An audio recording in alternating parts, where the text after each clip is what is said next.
All right. Streaming is on. YouTube is registering it.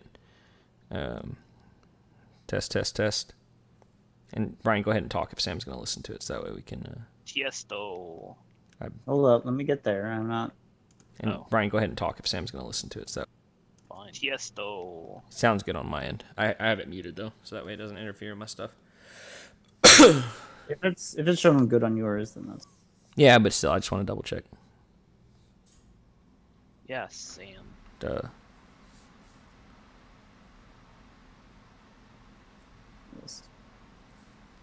We're still talking. We're still talking. I talk sometimes. I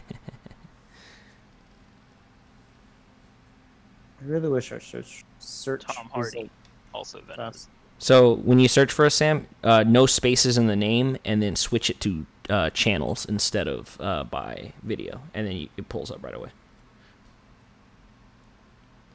Well, I'm actually on PlayStation, so. Oh wow! Way to make it difficult. Well, hold up. Let me turn this up. I found it. Well, good. Let's see. Let me turn this up. I found it. Well, good. They haven't Sounds good said to me. anything yet about the title for the next movie, have they? No, No. Brian, we're not talking about that yet. Shut up. Also, I will be right back. I need to. Yeah, do your thing. Sure.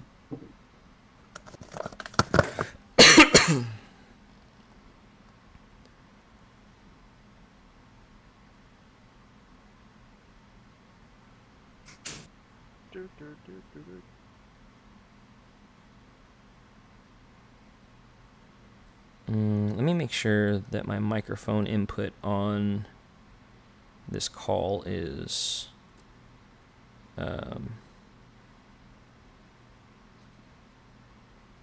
coming from my blue microphone. Connection info. Nope, I don't want connection info. Settings.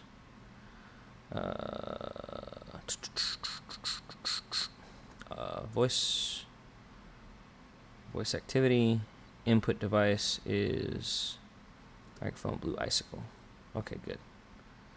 That's what I want, so that way it doesn't. I feel like that's the wrong. God damn. I just want. I want to make sure. Yeah, there we go. Cool. I don't want it to. I'm reading a thing on God of War, and I want to complain about it, but you haven't played the game. Okay, so that's there. So that means, okay, good. So when I cough, if I have to cough, I can just mute myself, and no one will hear it. Because, Yeah. just the thing I do. Like this. Like, Brian, I'm going to mute my mic, and then just let me know if you can still hear me. Yep. Yes. The fuck? I thought I definitely muted that. Just hit the mute button in Discord. Yeah, but no, because that won't work. Well, like... I mean, the mute button definitely works, John. Well, no, but if I mute Discord, doesn't it still record on my microphone? Yes, it will. Yeah, Oh, see, yeah. that's what I'm saying. No, it will. It will because. Yeah. Yeah. Then don't cough. Problem solved. Right. Okay. Honestly, if you mute yourself in Discord and you cough, it's not going to be a problem with us because we can just ignore it. Well, no, it's more so for the audio. Oh. I'm trying to think. What am I thought I had it set up correctly last time. Yeah, whatever. Like Brian said, I just won't cough for an hour. So, can I bring this thing up real quick? Because No. It's going to bother me otherwise. No. It's not What? actually a spoiler. Hold on. What? Let me make sure. So we're 4 minutes in, so I just need to know. Hey, look, we have bad video settings. Doesn't matter, because we're not recording video. I was reading an article about God of War, and this guy is talking about how Kratos has a grading error of now that I have a child, I see the error of my former ways, and I find that very wrong. Oh. So 'Cause- he doesn't like the redemption. well, no, he's saying that he He changed doesn't like because the Can you hear me? Can you hear me? redemption. he was definitely on that path at the end of God of War. He's saying that he had that clarity. he He changed doesn't like because the Can you hear me? Can you hear me? redemption. he was Yeah. definitely on that path at the end of God of War. He's Also- saying Also, that had child that isn't what clarity. set him on this path of I can't just be a killing machine for the rest of my life. Well, to be fair, too, having a child will do that. The child changes people. So if he's bitching about real life things, then he needs to fucking get the hell out. Even if it happened at the end of 3 or not, it's stupid. Also, I don't really find it grating. Like, I think it's interesting to see a character like Kratos, who we've only ever known as a rage beast, trying very hard to find humanity. And isn't it almost like the same thing? I keep bringing it back to Star Wars, but isn't it almost the same thing as like Luke Skywalker, where he has an event that happens and it changes him and makes him more interesting as a person because he fucking changes. It's almost like traumatic events have effects on people. Right. Yeah. Brian, are you saying the Go birth of figure. a child is a traumatic event? Is that what you're saying? I mean, No, it happens in hospitals; those are technically trauma centers. for sure. Okay. So, all right. So we'll go ahead and get into it.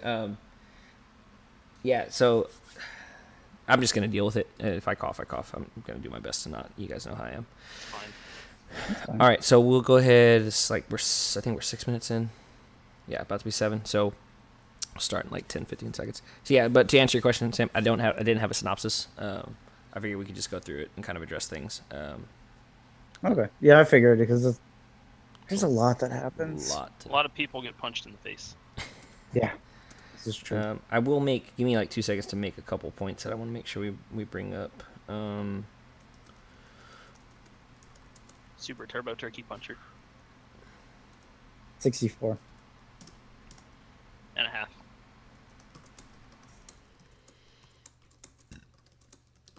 Version 2.0. You know, I probably shouldn't have drank this entire bottle of wine, but wow. It's probably a bad decision, Sam. Yeah, I have to work tomorrow, so we'll see how that works. That was definitely a bad decision. Don't judge me. I This is can't the hear actual you. reason that you weren't going to be able to podcast tonight. Right. I said I was fine like 4 hours ago. All right. So in 3, 2, 1. How's it going, everybody? Thanks for joining us again.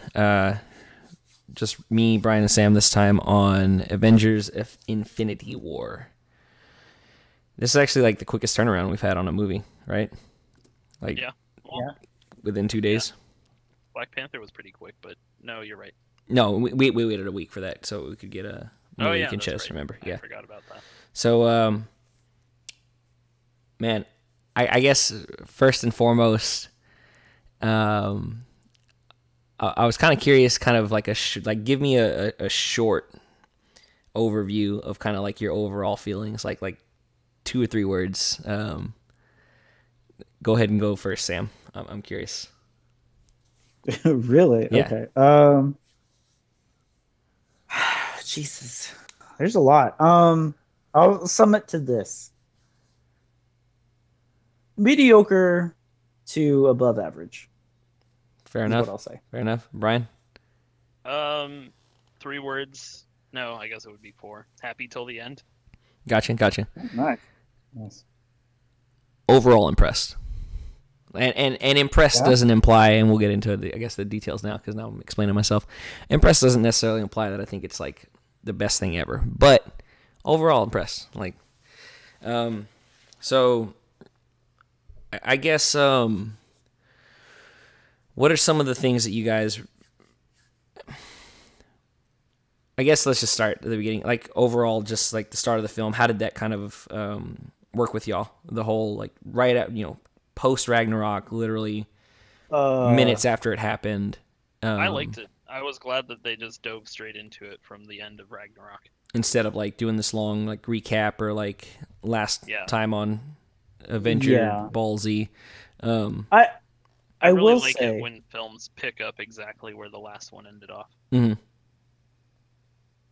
I will say from I don't know if y'all do this, but when like when you're watching a movie, you analyze and try to figure out where it goes. And I Mm. was the main thing I was concerned about is like, holy shit, is all the Asgardians dead? Is like my main concern through the first. No, No, half of them are still alive because that's Yeah. Thanos' whole thing. No, but we Also, don't know that. Thor said it halfway through the movie. Yeah, he definitely said it. I must have missed that. Yeah, Okay. no, it's Anyway, He definitely said go ahead. half the Asgardians are dead. Yeah, Okay. half Go the ahead. remaining, like not even like just half the remaining ones too, right? Yeah. Add to that. Not even including all the ones that held. I was really sad that Heimdall died. Yeah, they immediately shut Yes. that theory Yeah. down right in the beginning. Oh They were my like, God. they were like, oh, you thought Heimdall had the Soul Stone? Bam, fucking done. So that was pretty cool. I didn't see anyone talk about it, and I think it's worth noting. I still don't have and I'm sure I'll see it online somewhere, right? Just because everybody has their own opinions. I don't have a problem with how Loki died. Like, it definitely was a Loki thing to try to do. Yeah, honestly, I thought it was kind of stupid on Loki's part. Well, yeah, but I mean, that's kind of been his whole thing. Because I feel like typical Loki fashion would have been for him to at least wait for a response before he tried to murder somebody. Uh-huh. That just seems like jumping the gun there. Yeah, well, I mean, he figured it was his best shot. Yeah, I guess. Props to Hemsworth though.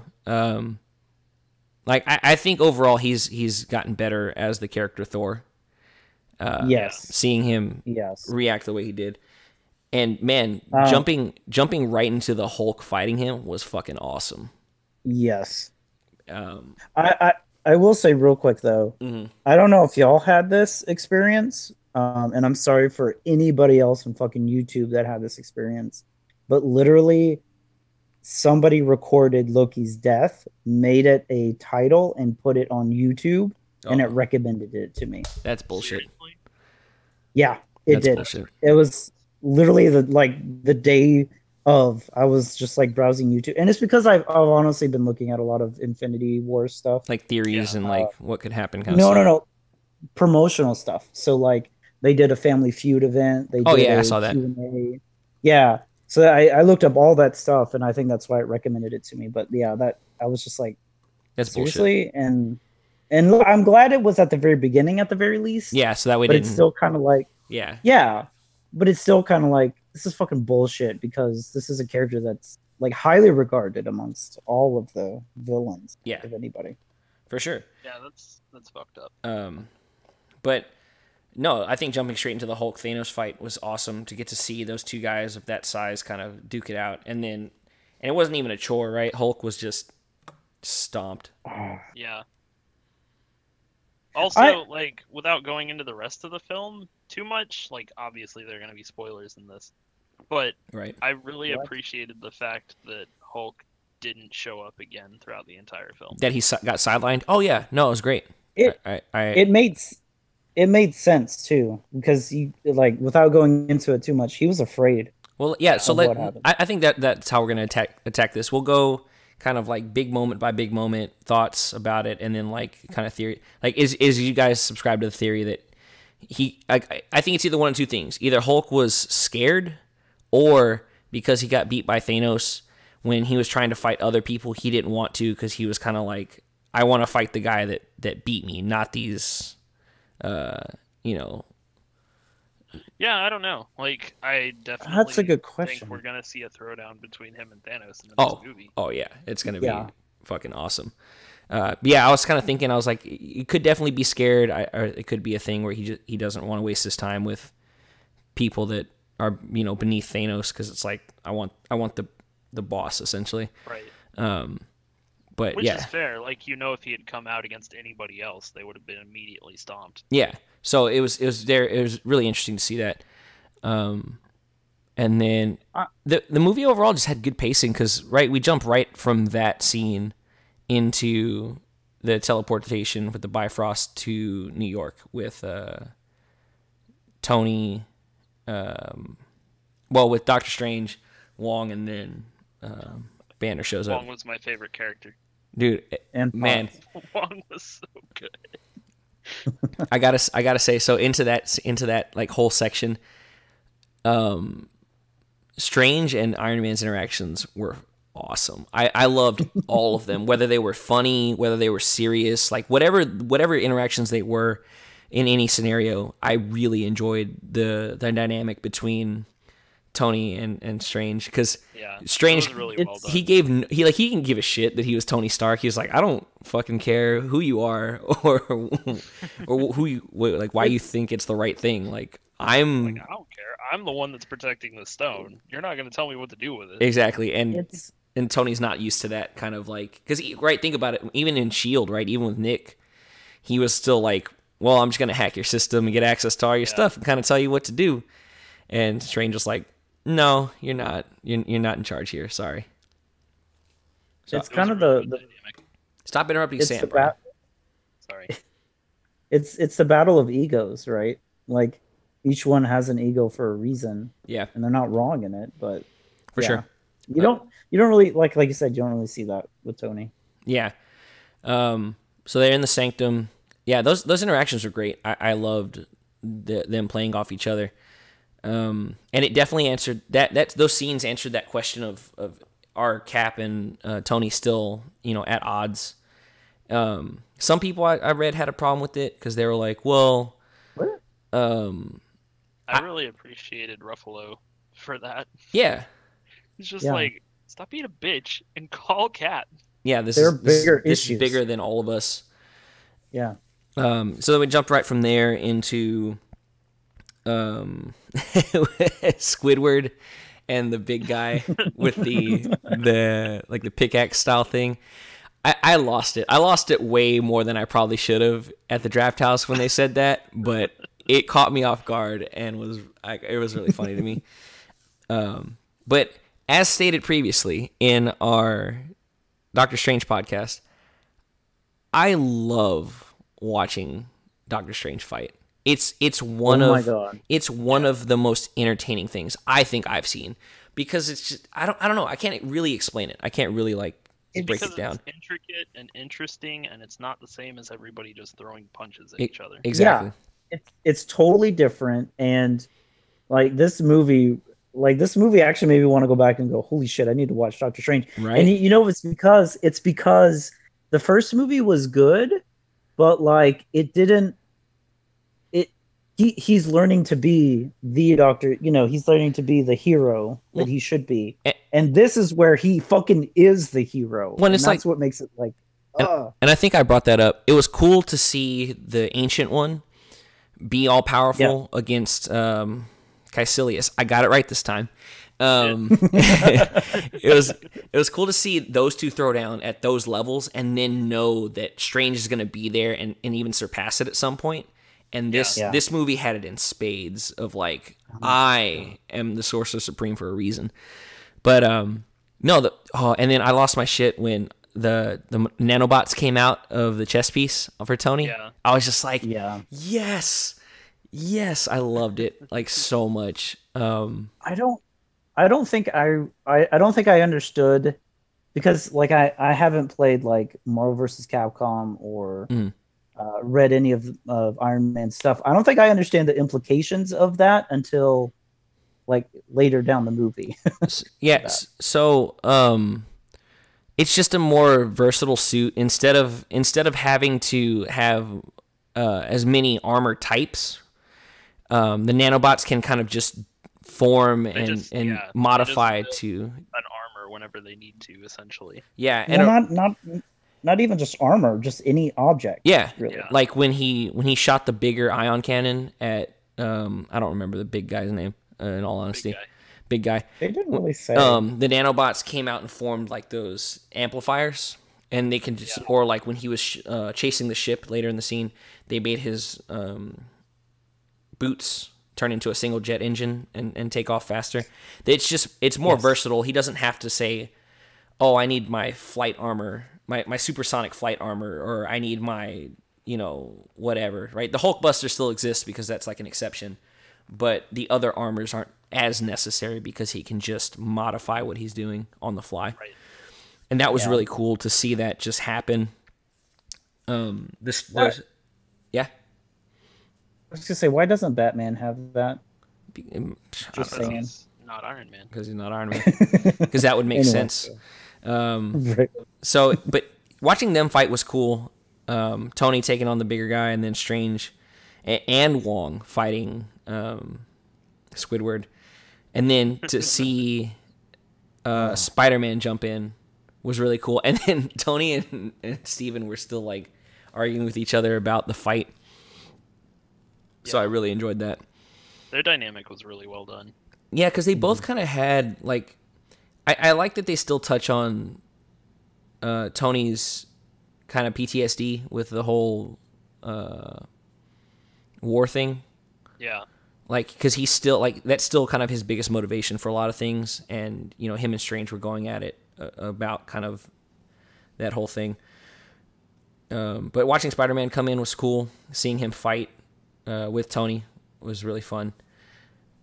I was, other than that, I don't remember much from that scene. The movie had a lot of stuff in it. There was a lot of stuff. Okay, so from there, Strange got abducted, and then Tony started chasing. Well, Peter was on the ship, and Tony was chasing after them, and launched the Iron Spider armor. And man, I was super happy to see that armor on him. Yes, like it was, man. What was it? Was it really cool. version 12? Is that what he said? I think so. It was like a Mark 12 version or something like that. Mark 12. Yeah. But seeing him do that was really cool. I think it jumps from there to Vision Thor, and Vision and. Oh no! Yeah, it goes to. Does it go to Vision or did it go to Thor? It went to Vision. I think it went to Vision. Yeah. It went to Vision. I know a couple people were kind of upset with those scenes. Like, and by upset, I just mean like they were kind of bored with them. What? They didn't. Well, I mean specifically the Wanda Vision, like, I love you, like kind of that whole like dating moment. Like, I really liked those scenes, but I wish there had been more in the movies previously leading up to that. So that statement right there is how I feel about a couple of things in this movie. We'll get to that when we talk about the Guardians, but that statement kind of perfectly sums up a lot of what I think. And again, the movie's not bad, but the shortcomings it does have, I think it sums up a handful of those, at least in that respect. I think more than any characters, I think that Scarlet Witch and Vision got shorthanded because we didn't get to see a whole lot of them between Ultron and this movie. Yeah, for sure. I will say, because I actually did watch Ultron the day before, and I honestly do remember Civil War really well, surprisingly. Yeah. I felt like it was a natural progression. I agree that I wanted to see more, but I honestly personally did not feel like I needed to see what else happened. I would love to see more. For sure. Right. I didn't get the feeling that it was an unnatural progression or anything, but I wanted to see more of that story. They're very significant characters. I'm just gonna say it now, and we'll address it when we get there. Gamora, that was my problem. That shit kind of hit that mark, but we'll get there. We'll talk about that. Yeah. Kind of similar to Brian, I had no problem with it. I'm interested in their kind of relationship. And, they kind of hinted at the fact that they're both on kind of opposing sides. So they have responsibilities that they were considering getting rid of. I thought it was cool to see them see the news about Tony Stark and everything that happened in New York. And then it immediately transitioned into a fight. Because typically it's like, oh, we got to go join up with the team. And then they get to the team and then they fight kind of stuff. Yeah. So it's one of the really like that. It actually made sense because something that big is going to happen is going to show up everywhere on the news. Yeah. So, yeah. But I got to tell you guys, I like not Stephen Strange level, but I definitely enjoyed watching Wanda fight. Yeah, she was really Yes. Like, because I think it comes down to just like you said, anybody who has like a versatile style, like because her powers are kind of like there's not really a limit to them. She can kind of do whatever she wants with them. So using them to like hover and then like throwing blasts and then like picking people up and chunking them, I don't know, like it just felt really fluid, and I like that. It was cool to see her powers growing. Yes, that's been Yes. She's definitely more powerful in this movie than she was in any of the previous films. by leagues.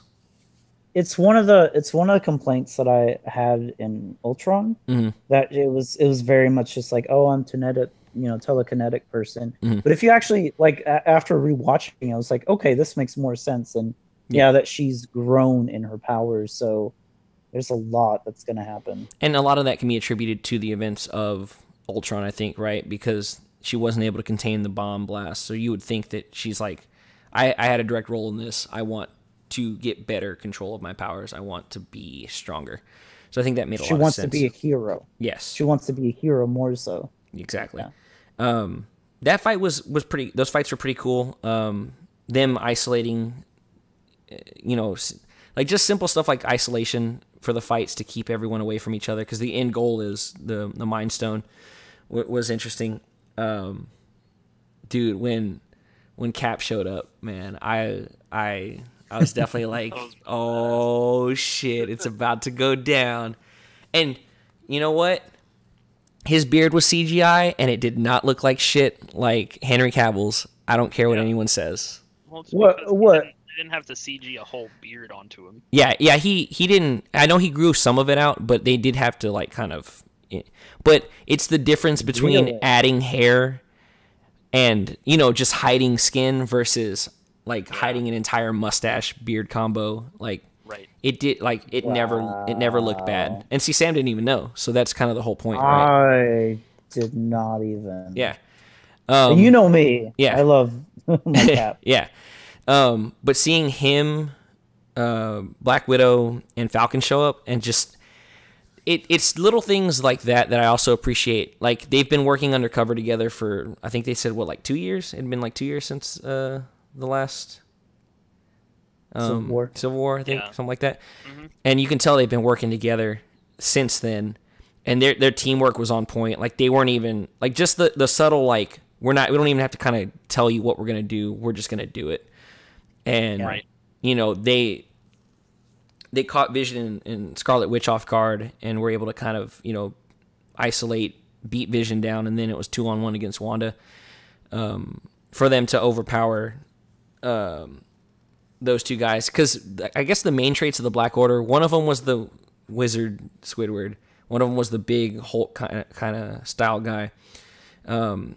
The chick one was like, I guess, a hand-to-hand expert. I don't really know what the staff guy's identity was. Like, I have no idea. But, Donatello. Right. Staff. But yeah, to see them take those two guys down who had just like beat Vision and Wanda was really cool. I will say more so Black Widow, because Cap has his superhuman strength, and Falcon has his wings and everything like that, but she literally has nothing but her combat skills. That made me go, holy shit. She's definitely become one of my favorite characters. I genuinely enjoy seeing her on screen because I want to know more about her. But those scenes... Go ahead. Oh, go ahead. No, go ahead. No, go ahead. No, go ahead. It's gonna bleed into other stuff, ahead. so I don't want to. No, I can't. So that scene ends where they're gonna take Vision to go see who ends up being the Avengers Tower. Does it jump straight to that, or does it go into Guardians after that? I don't remember. I feel like it goes into Guardians. I think it went to Guardians. Yeah, it went to Guardians. Because that happened pretty early. Yeah, so they're on their way to the distress signal that was sent out by the Asgardians, and then they get there and they see it's all they see that it's all destroyed and everything. Props to Gamora in this aspect. Like, I think Zoe Saldana played her really well. There were a lot of subtle things. Like, when she saw that destruction, I think she kind of knew what was going on. Like, she definitely was aware that is this. I've kind of seen this kind of stuff before. It was really cool to see Chris Hemsworth and them interact. Like an angel gave birth to a pirate. All of it, like Chris Pratt played that perfectly for Star-Lord as far as being super just Insecure. insecure about it. Like, are you lowering your voice? No, I always talk like this. I thought of the Jason Statham thing when he started doing that. Oh man, yeah, he was super insecure about it. And so real quick, something I want to touch on. I know like the super DC fanboys get on the whole like, well, Marvel just makes jokes and they're not like. It was done really well. Like they did serious moments and they did jokes. They did serious moments and jokes, and that just feels more natural to me. Like given all the stuff that like as a person that you go through in life, right? Like sometimes you just like you're in a shit situation and you're like, I handle this by cracking jokes. I handle this by like I have no problem with that. It feels more natural to me, and so I thought it was spaced perfectly. I thought the dialogue was great in all scenes for the most part. Actually. I will disagree with that. How quite fucking honestly. dare you? I feel like I love the humor in this movie. Mhm. Don't get me wrong, but it does. There are I can't remember now what fucking scenes, but there were just it was very few. Then they don't exist. Then they don't exist. You're making there was Like, two most scenes. of the overly silly scenes came from the Guardians, Yeah. which is fine because they're misfits. Yeah, and it was interesting, and I guess that's another thing to touch on.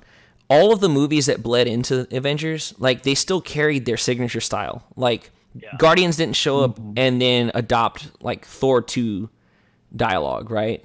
Iron Man didn't show up like Doctor Strange didn't show up and then start like acting like Peter Parker. Like, you know what I'm saying? Like they still kept their identity as far as the styles of movies that they had turned into over the last 10 years.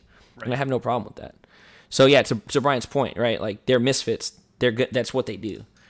But yeah, Thor calling Rocket a rabbit.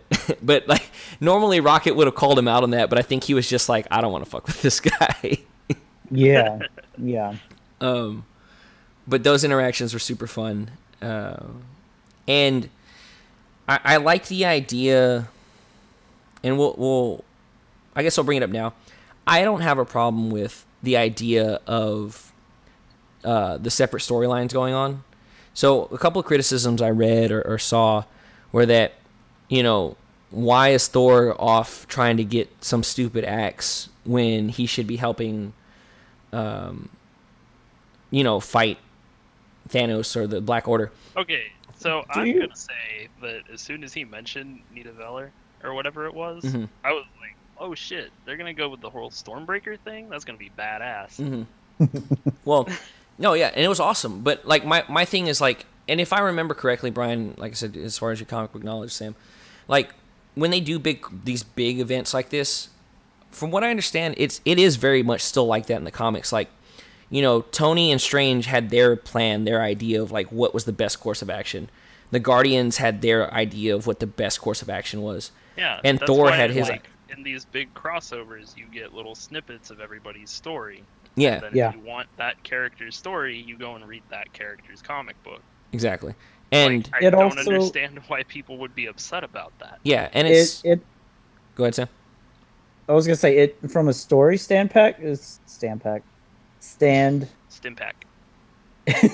From a story wise, kind of like writing, you want to give your characters breaks, and you want to make sure that the overall narrative, because there's so much going on, you have to have different shit going on. Like that just makes sense. Why would you bitch about that? Yeah. It isn't. Well, and it's like this too. Like I don't know who was hoping for all the Avengers to be at the exact same place, lined up against Thanos and the Black Order, because that's not going to happen. Like, that wouldn't have been nearly as interesting of a story. Yeah, I will say I was kind of expecting that. No, at the same time, what they did made perfect sense. Exactly. And I have no complaints. Yeah, and you know, Thor even said, right, he's like, I think this is what's best. I'm going to go do it. I don't care what you guys think, right? Because Thor doesn't know the Guardians. They literally just picked him up off a ship, right? The same thing with Strange and Tony. They'd never met before. And Tony was like, why would I listen to you? And Strange was like, why would I listen to you kind of shit. And that makes sense, right? You wouldn't just, oh, we just met and I'm going to listen to everything you have to say. And Rocket was kind of like, well, I don't want to go into this fight. This guy's going somewhere else. Fuck it, I'll go. Like, whatever. And that's a totally, like, normal thing to do. So, from there, they leave. And then, I will say, I was a little bit happier with where Drax was in this movie. We talked about in Guardians 2, where I thought he was... He didn't seem like as much of a dope as he did in the second one. Yeah, so I'm glad they found... A little bit. A little bit, but not... It wasn't as egregious as it was in Guardians 2. Like, I had no problem with it. He still had funny moments that weren't super forced. I loved Mantis being on there as well. But yeah, like when he's watching them kind of talk about the whole Soul Stone thing, when Gamora talks about how she knows where the Soul Stone is and she wants Quill to kill her if she gets captured, kind of thing. Pretty standard story stuff, nothing that's been kind of told for a while. But Drax and Mantis kind of interrupting that was really fun. From there, did it go back to Avengers Tower? Or not Avengers Tower, but the base, I feel like? Or did it go into... No, I think it went to the Avengers base after that. So from there, we transition to... No. Yeah. I think it went back to Tony... No, maybe you're right. Well, you're right. I think we'll just... Right. Never mind. You're right. 2.5 Jumping hours. from scene to scene is going to be a pain in the ass. Yeah. Right. Well, I just want a general chronology. So we'll just say they went to Avengers Tower. It was cool to see Rhodes and Ross still interacting, that Ross is still involved as far as the universe is concerned, because there's still that Thunderbolts possibility. He's still Yeah. a dick. Right. So they arrive with Vision and kind of work out, what's supposed to happen as far as the Soul Stone. Are they just going to destroy it and, like, Vision's going to die? Are they going to try to, work through it by whatever other means? I'm trying to think. It was good to see that Rhodes had he was holding down the fort. He wasn't just a side character that didn't do anything. Right. Other than wear the War Machine suit. Like, I actually appreciated that, because I feel like our side characters need more interaction, and this was something that was good. Not to mention the fact that Hulk and Scarlet, or not, Black Widow. Oh yeah, Banner ended up there. Yeah, that's right. I was like, Banner ended up there. Yeah, I want them to stop teasing that, and I want them to just be a thing so we can just move on. Like, not that it's annoying or anything. I just like... It can't become a thing because Hulk's just going to disappear again. Right. And I think that's when they make the decision to go to Wakanda, right? When Cap's like, well, we can't do it here.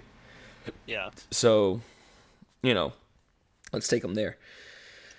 So we go from there. Go ahead.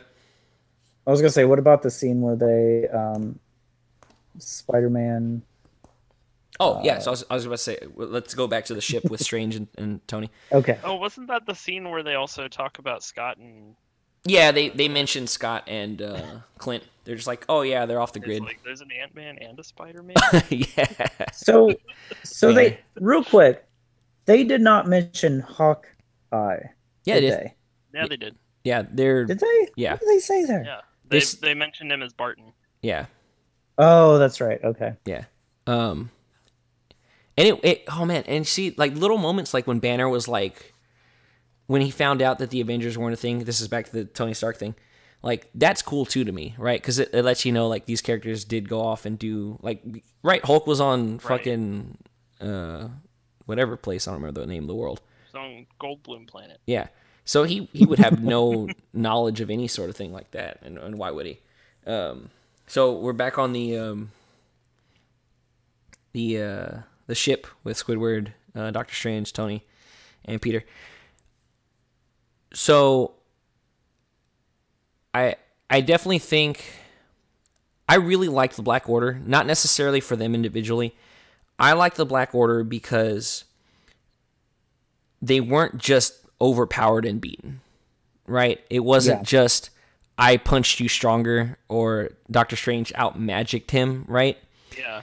Like they were trying to figure out what to do so that way he wouldn't die. And Peter was just like, There had been "Oh, anything leading up to it. what's up?" I would have liked to. Hello? Yeah, I can hear you. Been anything leading up to that point. Oh, so you didn't like the way he died? Brian? Oh, he dropped. Sam, can you still hear me? I can hear you. Okay. Yeah. It looks like he joined back again. Brian, you're back in the chat. Can you hear? Yeah. Okay, cool. So what were you saying? I couldn't. I don't know. My connection was being weird, but I would have liked the entire order a lot more if there had been any kind of lead up to them appearing. Yes, I agree with that, but Yeah. I more so mean like their deaths But specifically. yeah, like the fact that they were beaten by wit and not just by brawn was nice. yeah, it was funny. Parker was like, "Have you seen that really old movie Alien?" And I was like, "Oh shit!" And then when Tony showed up, and then they shot the hole, and then he just got sucked out. I think some people might have been like, "Well, that's kind of lame." I think the same people that I think would think that that's stupid are the same people that got pissy over the Snoke thing, right? Yeah. Like you can't just overpower people all the time. Like there's got to be some Yeah. sort of strategy involved. And And also, like, this is like end game material. We have to be handling things like everything is at stake. Yeah. You can't just keep throwing yourself into dangerous situations if you know that there are more dangerous situations coming your way. yeah, you want to be as quick and effective as possible, so that way you can like, all right, threat eliminated. Let's move on to the next thing. Right. Can we bringing specifically to that point? This is very minor in the overall scheme of things, Mhm. but can we talk about Potts and Iron Man? Oh yeah, And they wanted About her getting when, upset about him trying to save the world. because he was talking about having a baby. He was talking about having a baby. Yeah. She wasn't. yeah, That alone is a major, it's very minor, but it's a major twist because a lot of times you don't in cinema you don't see men talk about having children. You see women talking about being, the parental figure. gotcha. But, Right. but not only was that a major issue, but like the fact that I guess it gets into later, but ultimately, like the fact that they're having a marriage, they're trying to build a family, they're trying to move on from all the bullshit that has happened. Like Well, and that's it was kind of heartbreaking, and that Iron Man had to be above what he fucking wanted. Yeah. Ultimately. Yeah, and he's been that arc's been built. That like kind of like progression for him has been building since Iron Man 3, right? Exactly. Like Yeah. it's part of why Iron Man 3 happened. It's a big reason for why Ultron happened, because he was like, I want to be able to step away from this and have a life. But as time and time Yes. again, right, he just can't for whatever reason. Right. So that was really good. I liked I do like that Tony called Parker out on his pop culture references on the ship. But I think they need that, man. Like Parker was a great fit for those group of two people, right? Their ego clashing, and he's just like, I'm just trying to be here and help out. Like that's all I want, kind of thing. Yeah. Because And it's oh my god, Tom Holland is such a good Peter Parker. Yeah. He is. Because like that is entirely how Pete would be in that situation in the comics. That is what he would do. He'd be like, I'm gonna try and break the ice, and I just want to help out, guys. Yeah, he really just wants to help. And the look on his face when Tony like fake dubbed him part of the Avengers, and he was just like super jazzed and like excited about it. I was Yeah. like, yes, Tom Holland, good for you. Is anybody else like I don't know if y'all have this problem, but I think this is one of the first times that I have a problem where I don't even see Peter Parker. I just see Tom Holland. So I just think of Tom Holland as Spider-Man. Yeah, kind of like you think of RDJ as Tony, right? Like it's just synonymous at this point.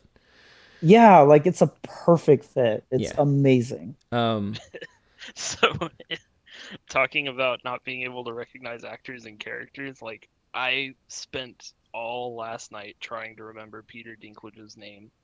that So I was was like, it's Tyrion Lannister. That's who he is. yeah. It's kind of like the embodiment of that character. Um, Yeah. so let's jump to.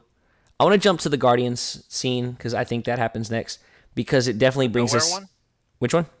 The Nowhere one? Yes, Mm, I think it jumps into that. So we'll talk about that yeah. because this is the first time we really see Thanos outside of the fight with Hulk and Thor at the beginning. So just we'll pause like the movie kind of breakdown. What are you like overall? How did you guys feel about Thanos? Because I've seen really mixed stuff. Like I've heard some people really liked his portrayal. They were like, this fits the universe. This is fine. Um, Malik in particular, and like I said, I wanted to get him on here because I was curious about it. Malik in particular wasn't super happy with it because he really likes that character, and he was really I think he was going for he wanted the whole Lady Death thing. He wanted the Mad Titan, not this kind of more reserved. Um, and I could be misspeaking, right? So I don't know exactly what his that would be interesting, and I'd like to talk to him about it if I ever get the chance. But Mhm. I liked the reserved Thanos. I thought the calm Storm was a lot scarier Mhm. because you have this character that is very calm and collected. He knows exactly what he's doing, and he has the power to do it. Gotcha. And I think that is way more terrifying than a guy that's just like, I've got all the power, I'm gonna kill everybody. Gotcha. And it's like I said, it's fair enough. Like I know Malik followed that for a while, and like I said, if that's what he wanted, like who knows? As far as part two, he might freak out. But So it's just like I said, I've seen both sides as far as like I loved it versus I didn't like it kind of thing. really, I Yeah, I always really like characters that are relatable, and they do a very good job of building a Thanos that you can kind of relate to. Not that he's right, but you can understand where he's coming from and why he thinks the way that he does. gotcha. so I will say like okay. I will preface first that I do not know anything about Thanos other than I think he's one of the few Eternals or related to the Eternals, something like that. Um, but aside from that, like as far as fitting into this universe, I was a little disappointed. Fair enough. He, Now, were you disappointed in his portrayal in this film, or were you disappointed that we I didn't can't get more portrayal of him leading up? that second part. I feel like I needed more from him. Yeah. Not that I don't know his portrayal otherwise, but I feel like I needed just a tiny bit more. It was I think lacking just a tiny really, bit. really all But they needed to do to fix that would have been to add more gravity to the Gamora Thanos relationship throughout Guardians of the See, Galaxy. okay. See, I was gonna say that exactly. That's what I was about to get into. Like, I was gonna say, yeah, let's address what I was saying earlier. The Gamora Thanos relationship, in my opinion, was kind of forced and out of nowhere. If they had just taken the time in Guardians 1 and 2 to kind of expand upon that, maybe do a flashback Right. of Like that. the big problem isn't that it isn't really out of nowhere because Nebula mentions it in both movies. Gotcha. But that's really the only mention you get of it. You don't really see a whole lot of interaction between those characters or anything to make you believe that Thanos thinks anything of her. Right. Because we all assume that, oh, well, yeah, he loves you because you would fight and kill for him, not like an actual paternal style of Right. affection. So yeah, if you flesh that out just a little bit more in Guardians 1 and 2, I have no yes, problem with where they took the character in the movie. But yeah, And yes, they could have done that yes. literally by just adding like maybe 30 minutes of footage to both of those films. Not Yeah, to like to both of those films combined, not to both films. yeah, just little pieces because like in a relationship, right? You ask about people's past, and like I can't reason why Peter wouldn't ask Gamora, what was it like living under Thanos, like kind of things, right? Like that. Because the whole time that I was seeing those scenes with them, I was thinking like this is really good. I wish I had seen this before this happened. Exactly. No. because then it would have been, like you said, it would have lent more gravity to it in the long run.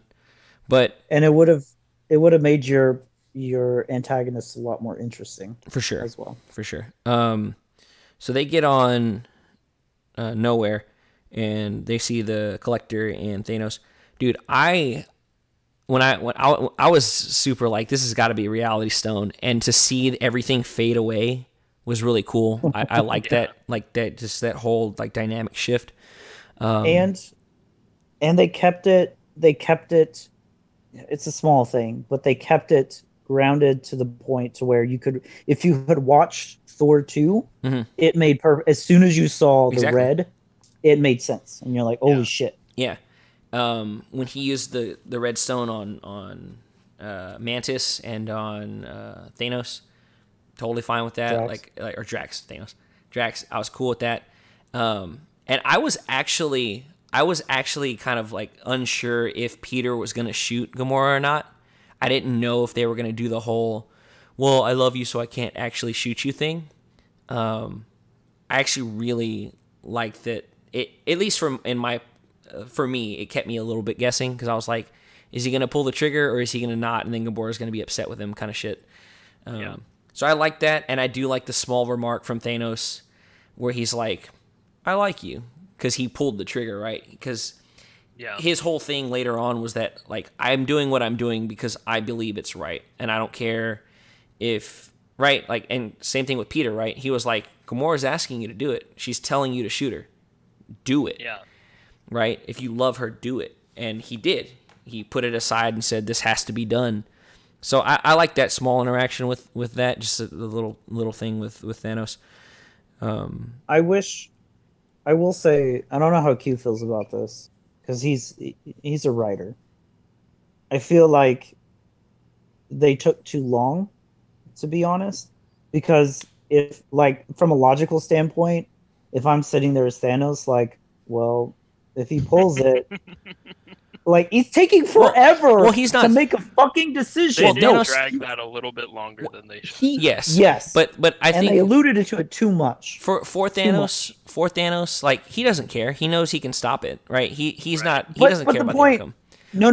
But I agree, from What I'm a saying, filmmaking standpoint, that scene Yes. did drag on a little bit too long. Yes. that's what I'm saying, is that from like, if you're putting yourself in the role of Thanos, you're like, okay, whatever, it doesn't matter what the fuck happens. Mhm. But if you look at it from keeping your audience interested, Mhm. way too long. Yeah. They should have picked on that way too fast. No, I agree. But I no. can agree with that. But yeah, I did like that Thanos was like you can shoot her, like, do it. Like, it's not gonna affect me, kind of shit, right?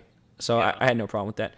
And then him seeing the space stone warp them out of there was just like, Yeah. and then Like, just, I definitely appreciated the scene. I do agree that it could have been a little bit quicker from Quill.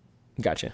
I guess In a moment of urgency, he was not acting very urgent. Right, he's taking his time. I guess from my standpoint, just to clarify, like this is a movie that's been building up for 10 years. Mm-hmm. This better hit all the fucking notes really fucking well. Mhm. So you have to keep your audience engaged and not second guessing themselves, or actually second guessing themselves.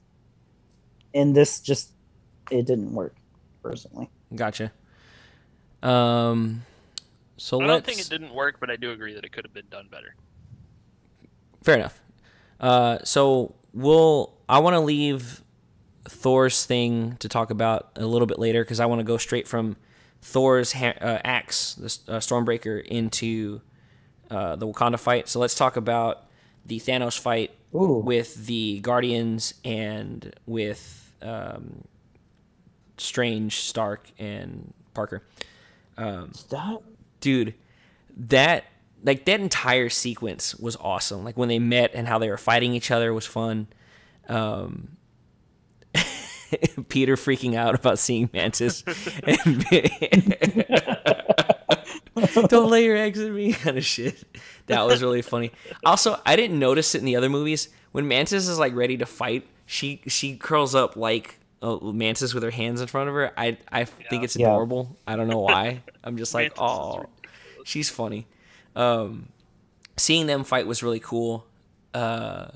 because you didn't get to see they weren't involved in Civil War, right? We haven't seen them interact with each other as far as like combat skills, and it wasn't like one-sided, right? Like Star-Lord was definitely giving Tony a little bit of a run. I felt like that was the most effective Drax has been in a fight. Oh yeah, no, definitely. Like he actually did things. No, definitely.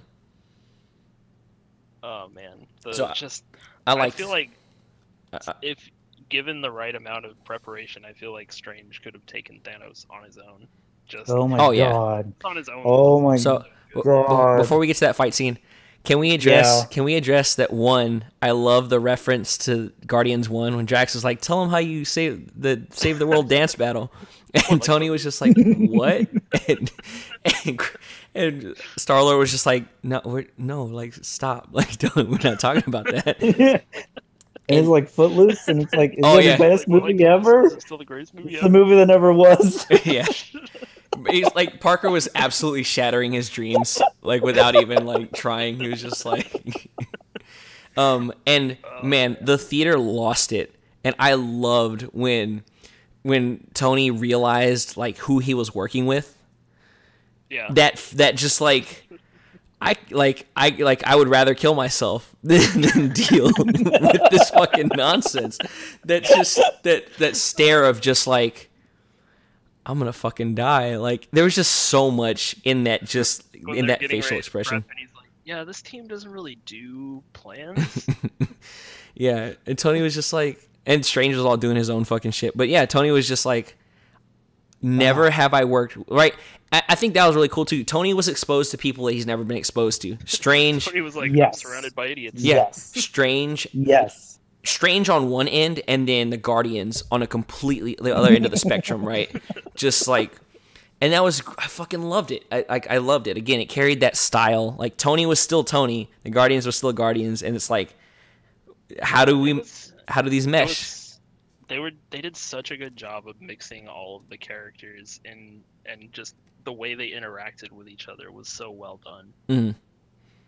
No, yeah. Like, even, I know you want to get to it later, but like the way that Thor interacts with Rocket and Groot, like I could see an entire film of just that, and I'd be happy. Oh yeah. No, definitely. So yeah. So let's get to the let's get to the traveling to Nita Valor, and and Groot starts talking, and Thor's like, "Yes, of course I know that. It was an elective." Yeah. It was just, I lost it at that. Gotcha. So real quick, let's talk about the fight. So, that fight sequence was awesome.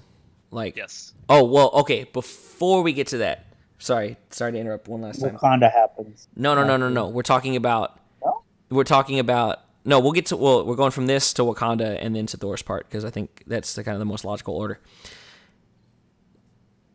What did you guys think of when Thanos went to go get the Soul Stone and Red Skull popped up? Red Skull shows up. I was like, "Whoa!" That was I loved that like, moment. I knew that he was going to show up at some point. Yeah, but I didn't think he was going to show up like that. But like as some sort of like harbinger or messenger for the stones, that was really cool. I really like that. It's so I will say I don't know if y'all saw the stills of the fucking comic that showed like he fucking had the hood on in the comic. So if you had read the comic, you would have known, holy shit, this is fucking what's his face? So So I need to explore because there are comics that are linked to the movies that I think explore more of what we've been talking about. I want to say there's a prequel Guardians comic that talks more about Gamora and like Thanos. So I'm kind of interested. But I don't like that. Well, okay, fair enough. Like, yes, I agree that if you're gonna do it in the movie. But I'm just saying, don't get me wrong. Yes. I appreciate that they're doing backstory, but like watching these movies because they remind me of comic books. I'm not watching them because I want to read comic books about them. Yes. Fair enough. Now, like I said, I just wanted to put that side note in because Sam mentioned the comic, and that's why I wanted to interject that.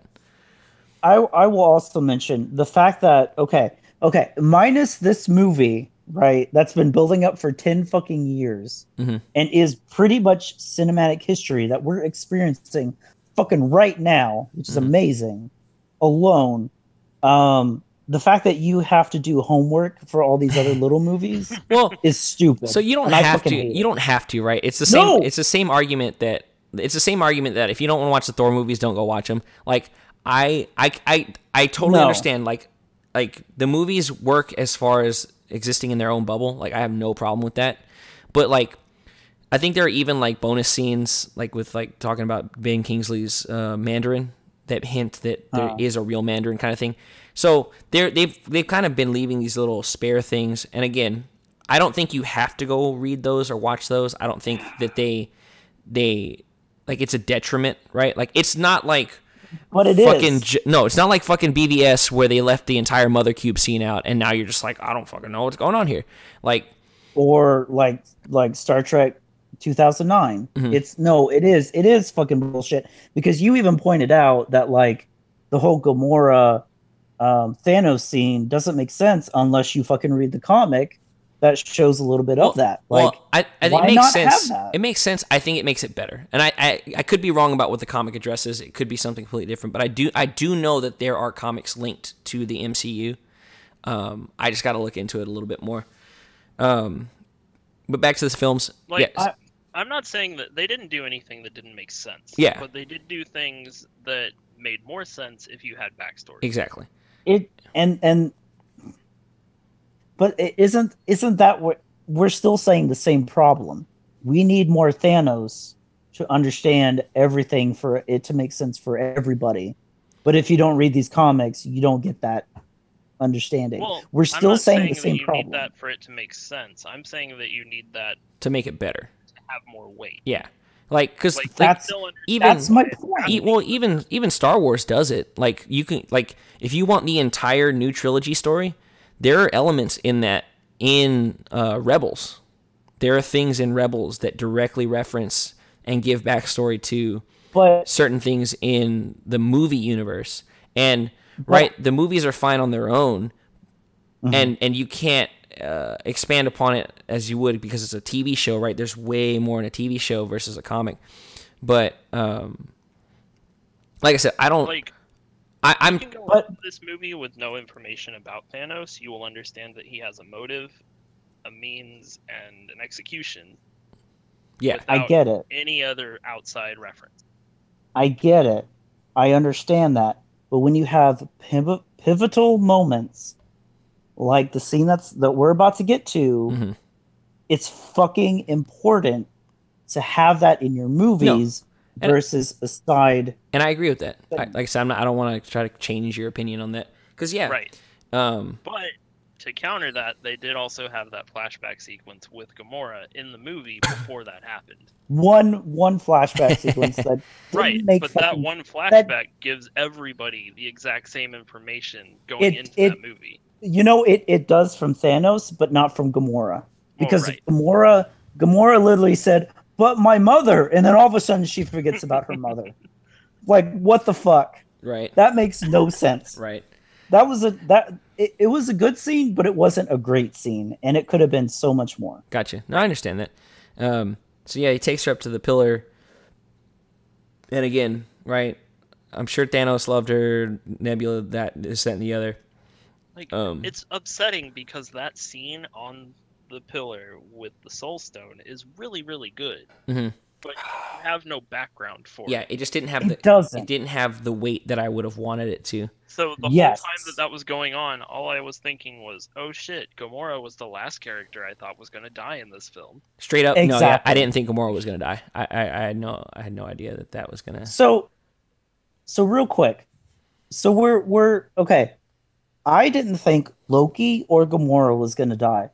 What did y'all think? Did y'all think they were gonna I die? knew Loki was I gonna die. knew, Yeah? before, Yeah. as soon as I saw Ragnarok, I knew Loki was dead. Really? Because he had the Tesseract. He was going to try and make a deal Oh. with Thanos, and Thanos was going to be like, nope. Okay.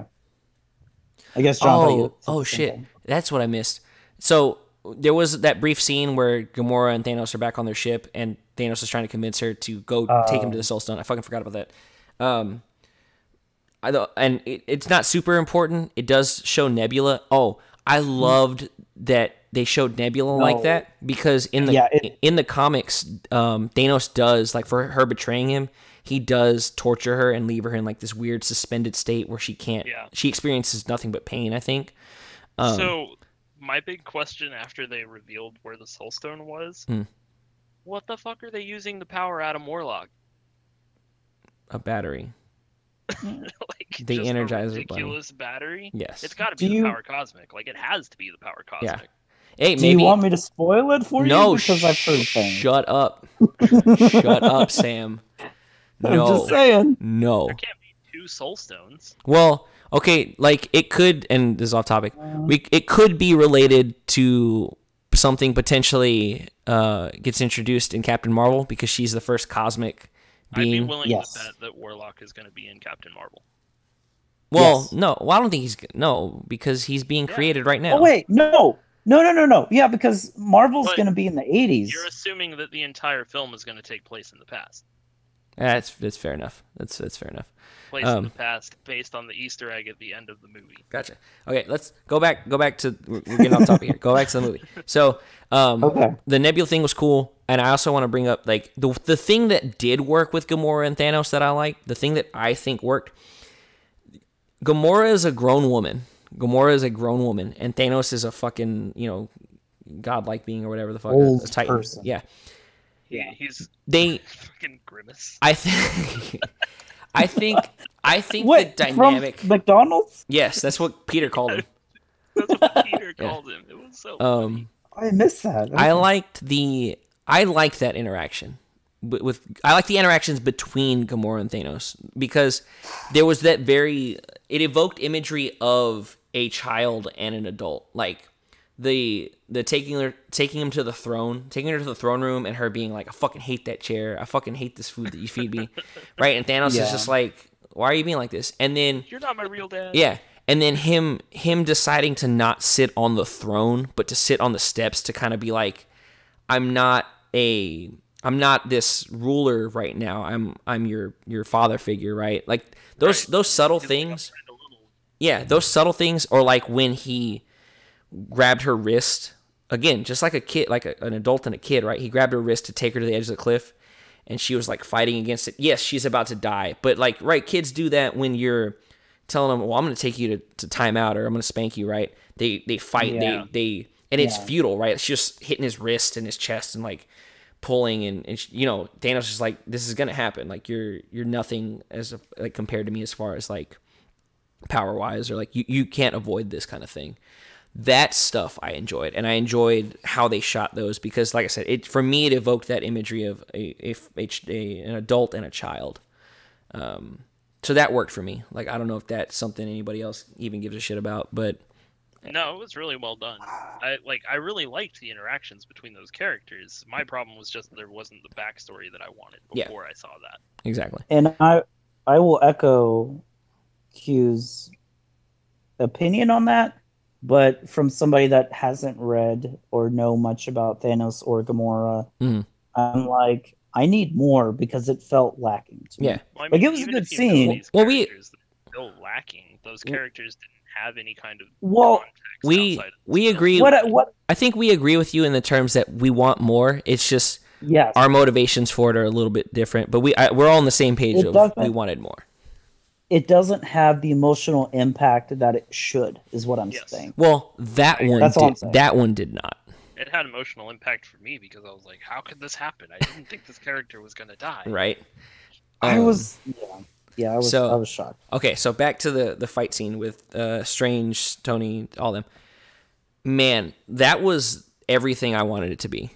Like, straight up. That was everything I wanted it to be, that entire fight. Like, I'll be honest, I was not entirely sold on the Iron Spider outfit before I saw the legs. Dude, when the legs came out, I lost my shit. Like, and that happened. It happened earlier in the movie when he saved Strange. But holy shit, when the legs came out, I was just like, yes, I wanted this. This is what I wanted, kind of shit. And up until that point, I was like, I don't really care much for the costume. Every time the legs popped out, I was just like, Thank you. It's on Thank you. screen.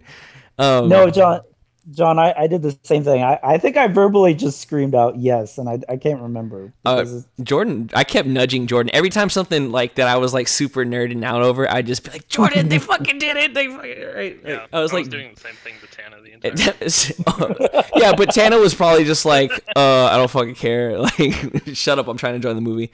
But so that fight was like the interlacing of the powers and the fighting with everybody. Everybody had their role to play, right? Everybody had their kind of like, this is the plan, we're gonna stick to it kind of thing.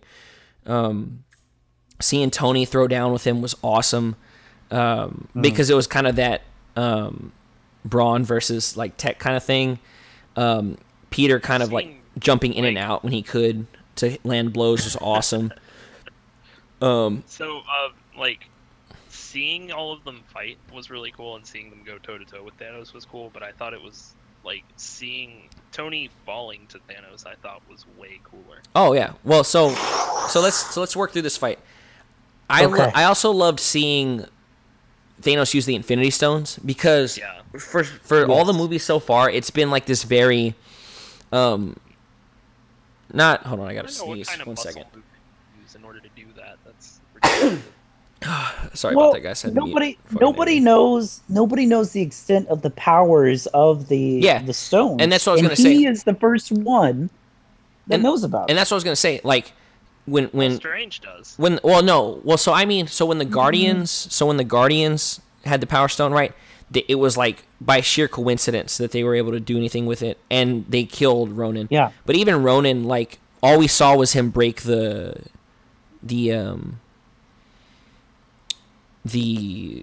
Nova Corps like shield ship thing, whatever. And even like the Reality Stone, we didn't get to see like much because they were just normal people essentially using them.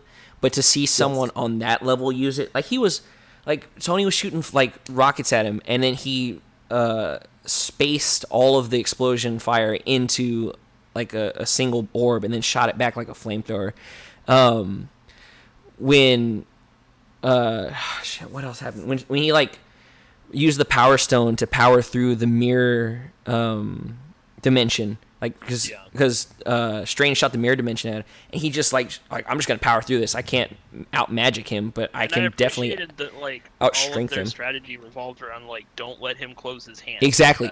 Yes, because and they made it very point to say like we need to prevent this thing from happening, and their entire strategy was built around that. Seeing what else?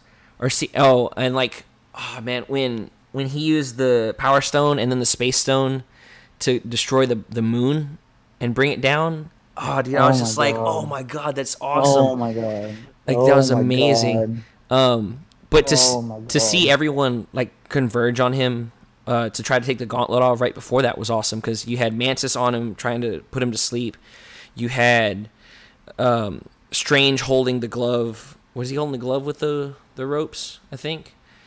Drax was holding onto his leg. Peter was pulling him from one side to keep him kind of, Peter and Stark were pulling the glove off. Yeah. Dude, like that entire thing was great because, like you said, everything was focused around preventing him from using the glove, like it should be, right? Again, they weren't trying to just, I'm going to out-muscle him. You can't out-muscle him. They were like, we need to effectively, negate his abilities. And back to Strange, watching Strange fight in that fight was even better. Like he was without him there, that fight doesn't happen. That fight doesn't work. Yeah. They get stomped immediately.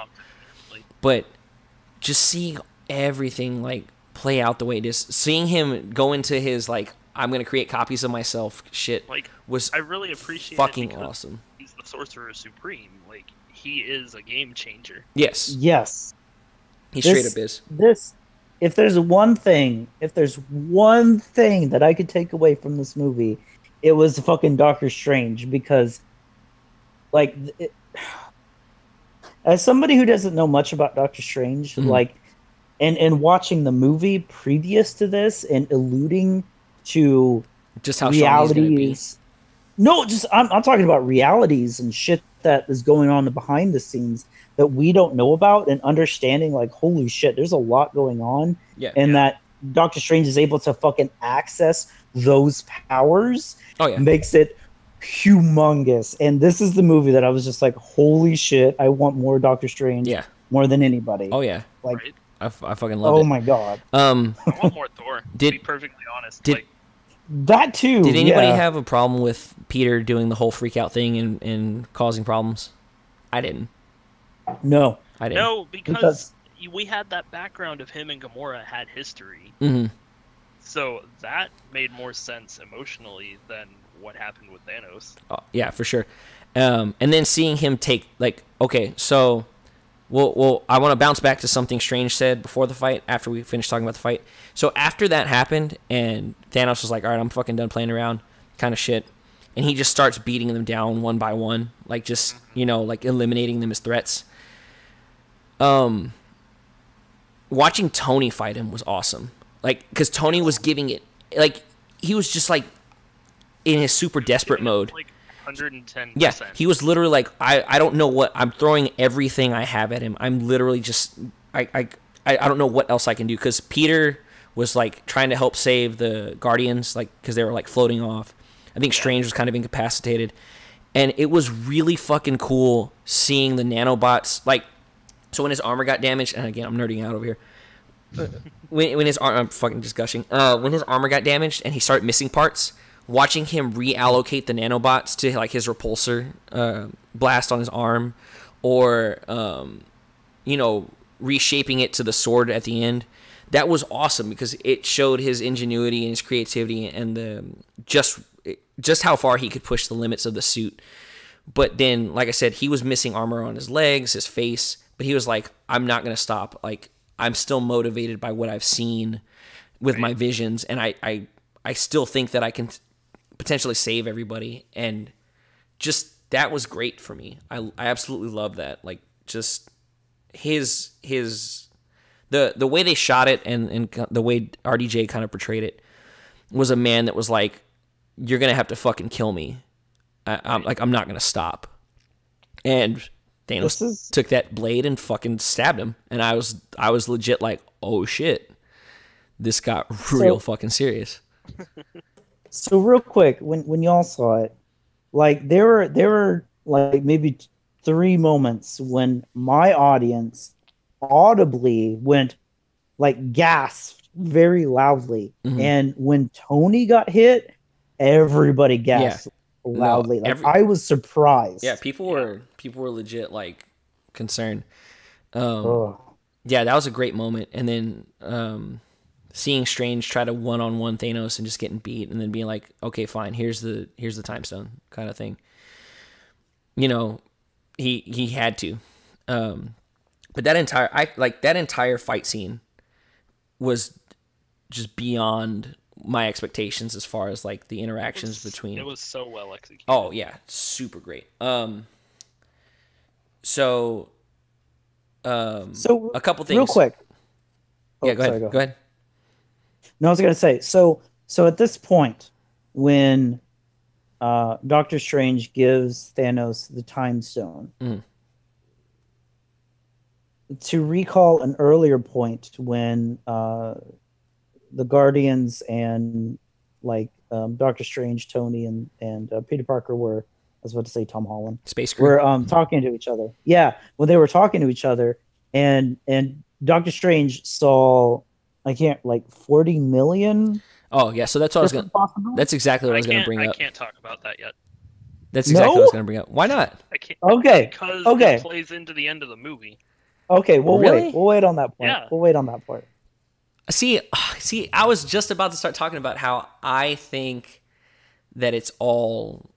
And if I say it and you still want to wait till the end, that's fine, Brian. I think that it played out exactly the way Strange wanted it to play out. Yes. I think this is the only way. Yeah. The only way that it has to play out, because there's no. It's already established. He said, if you and the kid die, before they even got there, he was just like flat out, if anything is going to happen with the stone, I'm gone. Mm-hmm.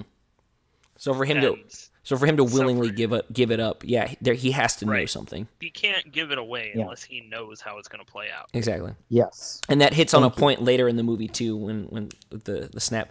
So we'll save that to the very end. But yes, I fully subscribe to the idea that Strange knew what was going to happen. He said, "This is the only way that this can work." And not just that, he's already shown that he can and will do that because he did it with Dormammu. Yeah. Yeah. Okay. So let's jump to Wakanda. We're already at about an hour. I'm going to try to keep this below an hour and a half. Because, well, it's a long movie. It's a long movie. Yeah. And it's a long movie that's good. So I'm going to say that right fucking now. Well, I mean, an hour into this fucking podcast. This movie wasn't a fucking chore to watch like Batman v Superman. No.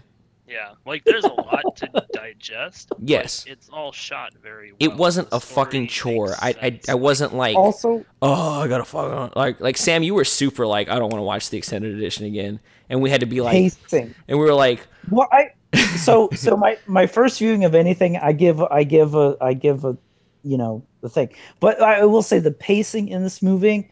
Okay, after watching, like I said, Age of Ultron the night before. Age of Ultron had terrible pacing. Yes. That was probably its downfall because it had to fit it within 2 hours and 15 minutes versus this movie, which is 2 hours and 45 minutes or 40 minutes. And it's only a part. So yeah. Yes. So yeah. So I just want to throw that in there an hour into our fucking podcast. So let's go to Wakanda. The plan is to extract the Soul Stone. It was really funny to see Shuri interact with Banner. I want to see her interact with Stark, but yeah, when she was just like, well, why didn't you do it this way? And he was like, well, we didn't think about it, right? So that was really cool. Can we? Yeah, go ahead. Also, the part where Banner's like, he's a king. Do we bow? And Rhodes is like, yeah, he's a king. Yeah, why wouldn't you? And then he's like, we don't do that here. He's like, oh, right.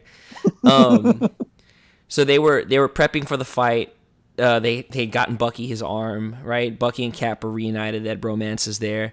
So one thing I will say about the movie is, like, I know that this is only part one. We've still got more to come, but I felt like we didn't get nearly enough Cap in this film. Well, now honestly, we're gonna get a lot in the next one because he's one of the few remaining. Yeah, I was fine. I was fine with not getting more Cap. I understand that there's still a second part of the film and he's going to get more screen time, but like it makes sense because his team is essentially the B team. Yeah. Yeah. So the A team obviously is going to get more play. For sure. It also go ahead. It also makes sense dealing with I don't know how many characters you have to you have to cut corners. So seeing Thanos the Black Order try to drop ships on Wakanda and then them exploding was really cool because it shows like just how much more advanced Wakanda is and how fucking ahead of the game they are, in my opinion. Like everywhere else, right? It was like, oh shit, they can show up at any time, and they were just like, when the ships were coming down, nobody was worried from Wakanda. They were just like, oh hey, look, they exploded. Cool. Right. Guess they're gonna have to fucking get around our force field. But which made it even worse when the troops were trying to get in. Dude, I don't know if anyone else. It was again one of those moments where I got super like just when they opened the gate and the fighting was about to start, and when everybody's running and you just see Cap and T'Challa running ahead of everybody and like keeping pace with each other. I fucking like. I love that, and I call it reading too much into the fucking movies or whatever, but I love that because it definitely shows like why they view each other the way they do. Because T'Challa's never gonna be like, I'm gonna send my army in before me, right? He's like, I'm gonna fight with them. And Cap's been the same way, right? He's like, I'm not gonna sit in the sidelines and let someone do it for me. Yeah. And he's not gonna do something that he's not willing to do himself. Exactly. And to see them both ahead of everybody, and Cap has kind of been like in his own league as far as like regular people. So see T'Challa with him, like we're about to just kick some ass, was fucking awesome. Like just them running and just outpacing everybody to kind of show like we're the big targets, like bring it kind of shit. I've like that. Also, I still love the way that Panther's armor works. Oh, yeah. The whole building up the kinetic energy Mhm. is just so cool. Oh yeah. Yeah. Watching them fight was really cool. So again, right? They were fighting. They were starting to lose out because just for sheer numbers and like the tech that the Black Order was throwing out. Again, right? Everything's focused on the Soul Stone. So they were the fact that they were actively watching Wanda and waiting for her to hit the battlefield when things started going south, because Hulk was Banner and Hulkbuster was getting overrun. Cap was even having trouble. T'Challa was having trouble, right? The fact that they were monitoring it again shows that these villains have depth. They've done this before. They know how to isolate and target and fight objectively, right? Right. To that as well. Okay, so okay. Let me start from again. Words. So the I guess the troops. I'm gonna call them troops because I don't know what the fuck they're called. Yeah. But those things that were like they're foot soldiers essentially. Yes, I don't think I understood the gravity of the situation until the movie showed them committing suicide just trying to get in. Gotcha. Yeah. They didn't care about their own lives. That shows the risk that they're up against, on top of the fact there's so many of them that they were going to surround the perimeter and get behind them if they didn't open up that gate. That shows, like, strategically, that is fucking terrifying when you have soldiers that are just willing. And they didn't. Yes. And again, they didn't. Right, those troops. They didn't like pan to a scene where the Black Order people are talking to them and they're like, we'll give our lives for you, like do or die. Because right, they didn't have to. They straight up were just like, we're gonna show you why these people are dangerous, and they were like throwing their bodies at it. Well, yes, because they're not. What makes it even worse is the fact that they're not typical soldiers. They're more animal-like, and more crazy. On top of that, there's no reasoning with them. Mm-hmm. Like the Chitauri before them, potentially you could reason with them because they are humanoid and various, but these things, no. Fucking no. There's no. The end game is they are going to wipe you out. They're like the Zerg. They're feral. All they want to do is kill you. Exactly. Bloodlust. Gotcha. That's it. I'm trying to think. So Thor. Well, wait. So back. So still the Wakanda fight before Thor gets there, because I think it happens. Do they start killing the Black Order people before Thor gets there or after? After. Is it after? Was it? Yeah, it was after. Okay. It was after. Because Wanda showed up. Is that what it was? Was she getting overrun? I don't know. Also, let's not forget, this whole thing was to buy time because they were trying to separate the Soul Stone from Vision. Yes. Wanda saw what happened and she was like, "Oh shit! Yeah, I got to make a decision." Right. She had to decide if she was going to stay there to protect her if anything went bad, or if she was going to step in. Yeah. Okay. And so they did get killed after because everyone's getting overrun. Yeah, you're right. And the giant underground things. Yeah. Also too, I think this is the point where, to what Q had mentioned, like her powers have grown. This is the really close as Scarlet Witch as we have seen in the comics, right? Right. Yeah. She's fucking powerful. So let's go to Thor before we do the final fight at Wakanda. Well, before we talk about that, the whole part with Shuri, when she was trying to separate that stone, I kind of got the feeling that whatever she was trying to do in desperation worked out for her. And I think we're going to get into that in the second film. Because she definitely grabbed something and rolled away from Vision before it happened. Gotcha. Yes, but did she survive the end? That's true. We don't know. Right. But I think whether or not she survived, I think there's going to be repercussions for what she was doing. For sure. Okay, so we'll get back to Thor's storyline. So he's traveling with Rocket. Oh, yeah. That interaction was cool because it was serious / kind of, again, right, that mixing of film styles. When he was talking about losing his dad and losing Odin, and then his sister trying to kill him, and then losing Loki, and kind of, It's also it's also reflective of Guardians 2 when somebody actually spoke to Rocket emotionally and he responded. He's Mhm. showing that same interaction with Thor, which is actually really kind of amazing if you Gotcha. think about it. No, yeah, definitely. Um, yeah, no, and that plays off of Rocket from the second movie, right, where he's kind of becoming more emotionally expressive. Um, I I do like how they got rid of the whole having to deal with Hemsworth having an eye patch by Rocket Yeah. doing his whole like, oh, here, you probably want this. He's like, where'd you get this? Kind of thing. That was funny. I enjoyed that. That great because he's always gonna throw back to that. Seeing Peter And then Dinklage. they go to friggin' Nidavellir, which is kind of a big deal. Mm-hmm.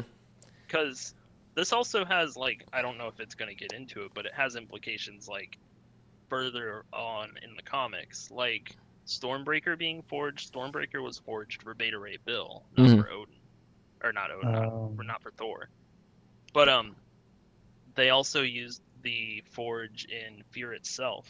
Yeah, I remember. because that was when they were forging god weapons. Like, Tony powered the Yes. forge. So Yeah. that Yeah. could also play into the next part of the film. That'd be interesting.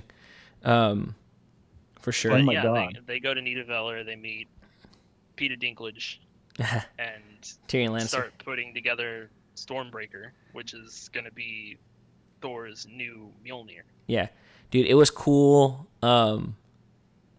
Like, and again, right, it just goes to show you their ideas. Like, Thor didn't have a technical way to start the star up again. He was like, just throw me at it and I'll grab it and we'll, right? Like, I love that because it's very Thor-esque. Like, that's not a Tony solution. That's not a Guardian solution. Well, kind of, right, with the Rocket. Like, Rocket was just like, sure, whatever. Yeah, right. It was a very much like, Thor's going to solve this the way he thinks that he can solve it, and that's by just muscling through it. So that was really cool.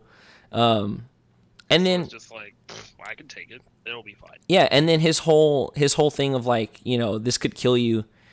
I think that moment kind of had more gravity than I've seen in other movies where they're kind of like the if you do this you could die thing, because he had already expressed to Rocket that he doesn't have anything else to live for, right? His family's dead. Like he's nothing left to lose. Like, his people are dead, his realm is dead, his and brother just died. And in his opinion, if he doesn't get this weapon, he's going to die anyway if he tries to fight Thanos. So it very much, like, for him, it was very much, like, for multiple reasons. If he dies doing it, oh well. I don't have a family, so it doesn't matter. Like, at that point, he's already seen what Thanos can do. He's like, if I can't do this, I'm just going to die if I try and fight Thanos again anyway. Yeah. So So I think it handled that moment better than I think a lot of movies have, where they have that whole, like, I'm going to sacrifice myself potentially to come out stronger kind of thing. Yeah. well, yes, I will say yes, that makes sense. But at the same time, who builds a fucking like open star thing? Like you're gonna hold these two little handles. Right. It seems okay. kinda Fair dumb. enough. Right. Like the mechanism I'm is just like saying. this tiny thing compared to the entire base. Sure. And it's gonna somebody has to hold it. I'm and- gonna make the manual controls in the center of the And then we're only gonna have one of these things on this entire station. Dwarves are not known for making technical marvels that make sense. They're just known for No, making but- technical marvels. but this is like a basic design of like yes, maybe not do this. Well, Sam, you not write a enough paper to Kevin Feige and you explain to him why that was dumb. Okay, let me know what the No, response I is. don't need to do that. I just No, I understand. I get you. But yeah, seeing it forged was cool. yes. Having Groot be the handle was cool. I thought that was a nice addition. Yes. It shows that he's gonna grow up to be the Groot that was in the previous movie. Mhm. Movie, you know. Yeah, and then And that he's not going to just play defenders all the time. right. Okay, so now Thor is, dude. When Thor made his fucking entrance, oh Oh. my Badass god! part. When he just jumped in the air and you Like- saw everything just like start crackling with electricity and the lightning, and then he just fucking slammed down. I was like, yes, because again, right? And we're talking about old fucking movies, but my biggest problem with like the first Thor was like I didn't feel like he was a god, like a god. When he fucking did that shit, I was like, Oh yeah, this guy again. He's out of everyone's league here. Like he shows up and he's just like, "Bring me Thanos." Yeah. Oh yeah, dude. He was like fucking throwing his hammer through shit, and it was just getting fucking blown up. Dude, oh god, that was amazing. And so again, a couple criticisms I read about Thor. There were people that really wanted him to have his hammer more. I disagree with that. Like the fact that it blew up in the previous movie, you can't. Well, they wanted to see more of Thor with his hammer. And yes, objectively that would have been cool, but by him not having the hammer and having to go on this journey for it and then showing up to use it and put it on display. Right. Well, like that means more. More of it, you don't get the same gravity. Exactly. Like, he went on this journey. He just forged this weapon out of a star. Mm-hmm. And of course he's not going to do a whole lot with it because he's not going to need to do a whole lot with it. Yeah. It's just that fucking powerful. Okay, so they're fighting. Thor gets there. He starts kicking ass. So then, again, Black Order starts isolating. I loved the Hulkbuster, Banner, and Hammer Dude fight because it had so many throwbacks to Tony's fight with him. And again, Banner didn't outmuscle him. He strategized and killed him with something that Tony had done to him. Right. He had to, considering that the Hulk wasn't willing to come out for whatever reason. And right, like the throwback to the glove. I appreciated that he was willing to improvise like that, but I also had a problem with Banner being able to do that just because he doesn't really have any combat prowess, like, at all. Mm-hmm. Like, zero. Well, one could make the extrapolation that Tony used Jarvis to help fight Cap and Bucky, and now he has the Friday AI, so you could definitely kind of extrapolate and say, okay, well, it definitely couldn't have been all Banner. Like, there definitely could have been some sort of AI assistance, because you're right, he doesn't have combat experience outside of being the Hulk, and it's not like he was winning that fight, right? Like, he was definitely struggling with it, but I just liked that he killed him using the glove gauntlet rocketing up into a fucking force field thing, because Tony did that to him. And it's like, oh, so that's what that feels like, kind of shit. I also like that when the Black Order Horn chick was fighting Scarlet, or she was fighting Okoye. Yeah. They were duking it out, and again, right, they didn't overpower her. That blade wheel thing came over them once, and Wanda recognized that, and when she saw an opportunity for it again, she was like, well, fuck it, I'm just gonna throw her up into that. I like that kind of shit. They didn't just beat her down and like, haha, we've defeated you. They were like, we need to kill this bitch. Throw her into her blade thing. Done. Right. And how, like, and this is more like just from a fighting standpoint, watching like Sam and Rhodey, because they're like military background, watching them like target specific, like attack the side of the wheel kind of thing, or like, you know, go for these kind of like specific objects. I loved seeing. And tow cables. I fucking loved seeing War Machine like actually like fucking burning people down, like dropping the bombs and seeing the big explosion, and then him just shooting at the gate and just trying to kill as many as possible with all his fucking weapons. It reminded me of Avengers 1 when Thor was shooting his lightning at the opening for the Chitauri. Right? That's what that reminded me of. He was like, this is what I can do most effectively, so I'm going to fucking do it. Right. And, oh, God, fuck, I love this goddamn movie. So that was really cool. I really liked the Rocket and Bucky interaction. Oh yeah, no. Yeah, when he was like, "Can I get that gun?" No, it was like, "What about that arm?" He just ignores him. He's like, "Get that fucking."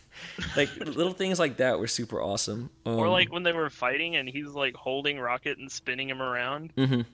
I thought that was pretty cool. Yes, for sure. Yes. Okay, so that happens. Vision gets separated, and you know, they're trying to that Blade guy's trying to steal a stone. Who saves him? Is it Cap or Wanda? I think it's Cap. It's Wanda. It's Wanda. So Wanda, Yeah. yeah. Oh no! It's sorry, it's Cap. Yeah, you're Oh right. yeah. Sorry, I He intervenes and starts fighting him. Then Vision stabs him. Oh yeah, yeah. Um, that scene where when they're you can tell Thanos is coming and they all sense it.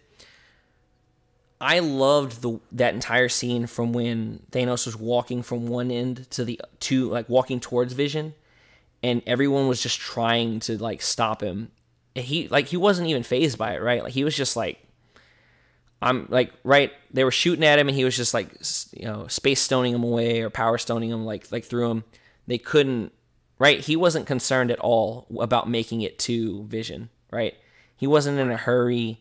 He wasn't, oh no, I need to get there before. He was just like, I'll get there when I get there. Like, I mean, he has all the time in the world, literally.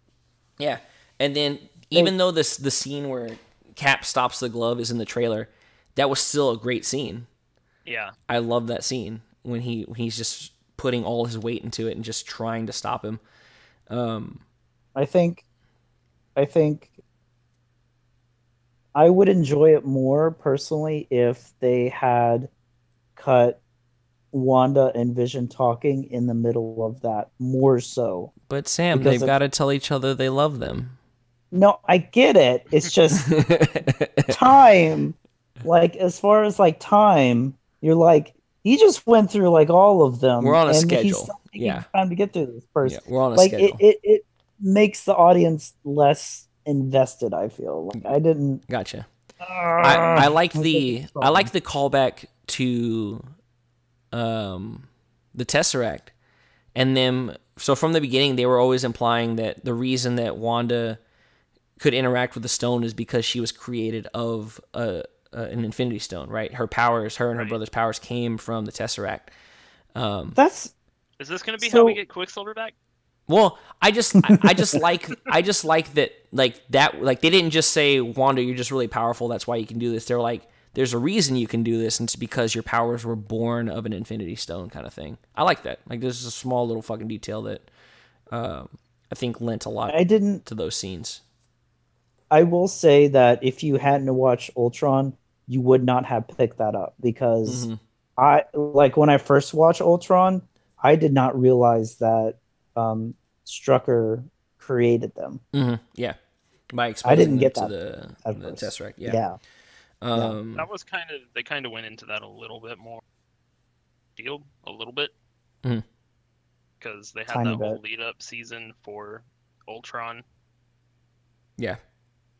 Like not a whole lot, but there was tie-in to it if you looked for it. Again, you have to look for it. Yeah. But I picked it up after that, so it's fine. Right. So then Wanda's able to destroy the stone. We all know that Thanos is just going to fucking time reverse it, but obviously it's a surprise to everybody else, right? That the explosion is reversed and he's back there again. And now he has to die Now again. he has to- Right? Like now Yeah. he has to fucking experience again. It was also kind of reminiscent of when he killed Ultron because they were in like a wooded area. Like I don't know, it just felt similar. So I thought that was kind of interesting.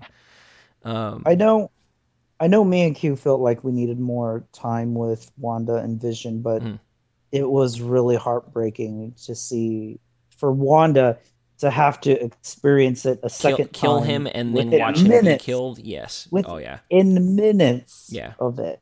Yeah. And then Thor flies. Oh, go ahead. Thor, God, that scene where Thor just lands straight in Thanos' chest. Uh-huh. Like, was so happy with that scene. Oh yeah. That was great. It And was then like, I told you I'd kill you. yeah. And then he was like, you should have gone for the head, and then snaps. And then everything, Which is exactly what everybody was talking about, right? And everything changes. Everybody mentioned about him snapping. Yeah. Yeah. And then everything changed. So this is where my feelings for the film went downhill because the ending for that film felt very disingenuous to me really, because of the number of people that just disappeared. so Also- I didn't have a problem with it, but explain. Well, okay. This also comes from the fact that I know that they're still working on Spider-Man movies. They're still working on Black Panther movies. Okay. And there's still Right, a Doctor Strange 2 coming right. So out. I'm gonna address that once you're done talking about it. That's fine. So the problem that I had with it isn't so much that it happened. My problem is that it seems like again, this is I think it wouldn't bother me as much if they hadn't retitled the film and just kept it as part 1. Mm-hmm. But because they didn't, it feels very disingenuous to me, and it feels very much like this is going to be the first big retcon of the movies. Mm-hmm. And that bothers me because I was really hoping they weren't going to be going that route. Gotcha. But they very clearly took away characters that they can't take away because they're still moving forward with those characters. Well, So I don't. So John, Go ahead, Sam. no. Go ahead. Go. I was I don't have a problem with knowing that there are movies coming out after the fact. Like, I know some people that carries a lot of weight with them, but like, I definitely feel like I can be in the moment of the film, and I know that Peter's coming back, and I know that Black Panther's coming back. I still don't think, for me, it takes away from like living in the moment of the movie and thinking, oh shit, like these people. For me, Mm-hmm. Yeah, go. Words. Did Brian drop out again? my there. connection went weird. Oh, Sorry. there. No, you're good. But like for the film portion of it, like it doesn't bother me. It just at that point it felt very much like a part 1 to me and not like a complete film. Mm-hmm. Well, we all knew it was going to be part 1, even though they renamed it. Yeah, like, I part didn't see the issue with that. But as It's people, the fact that they renamed it that bothers me. I don't have a problem with that Because crazy. like people that don't know that it was the first part of a 2-part film aren't going to get that.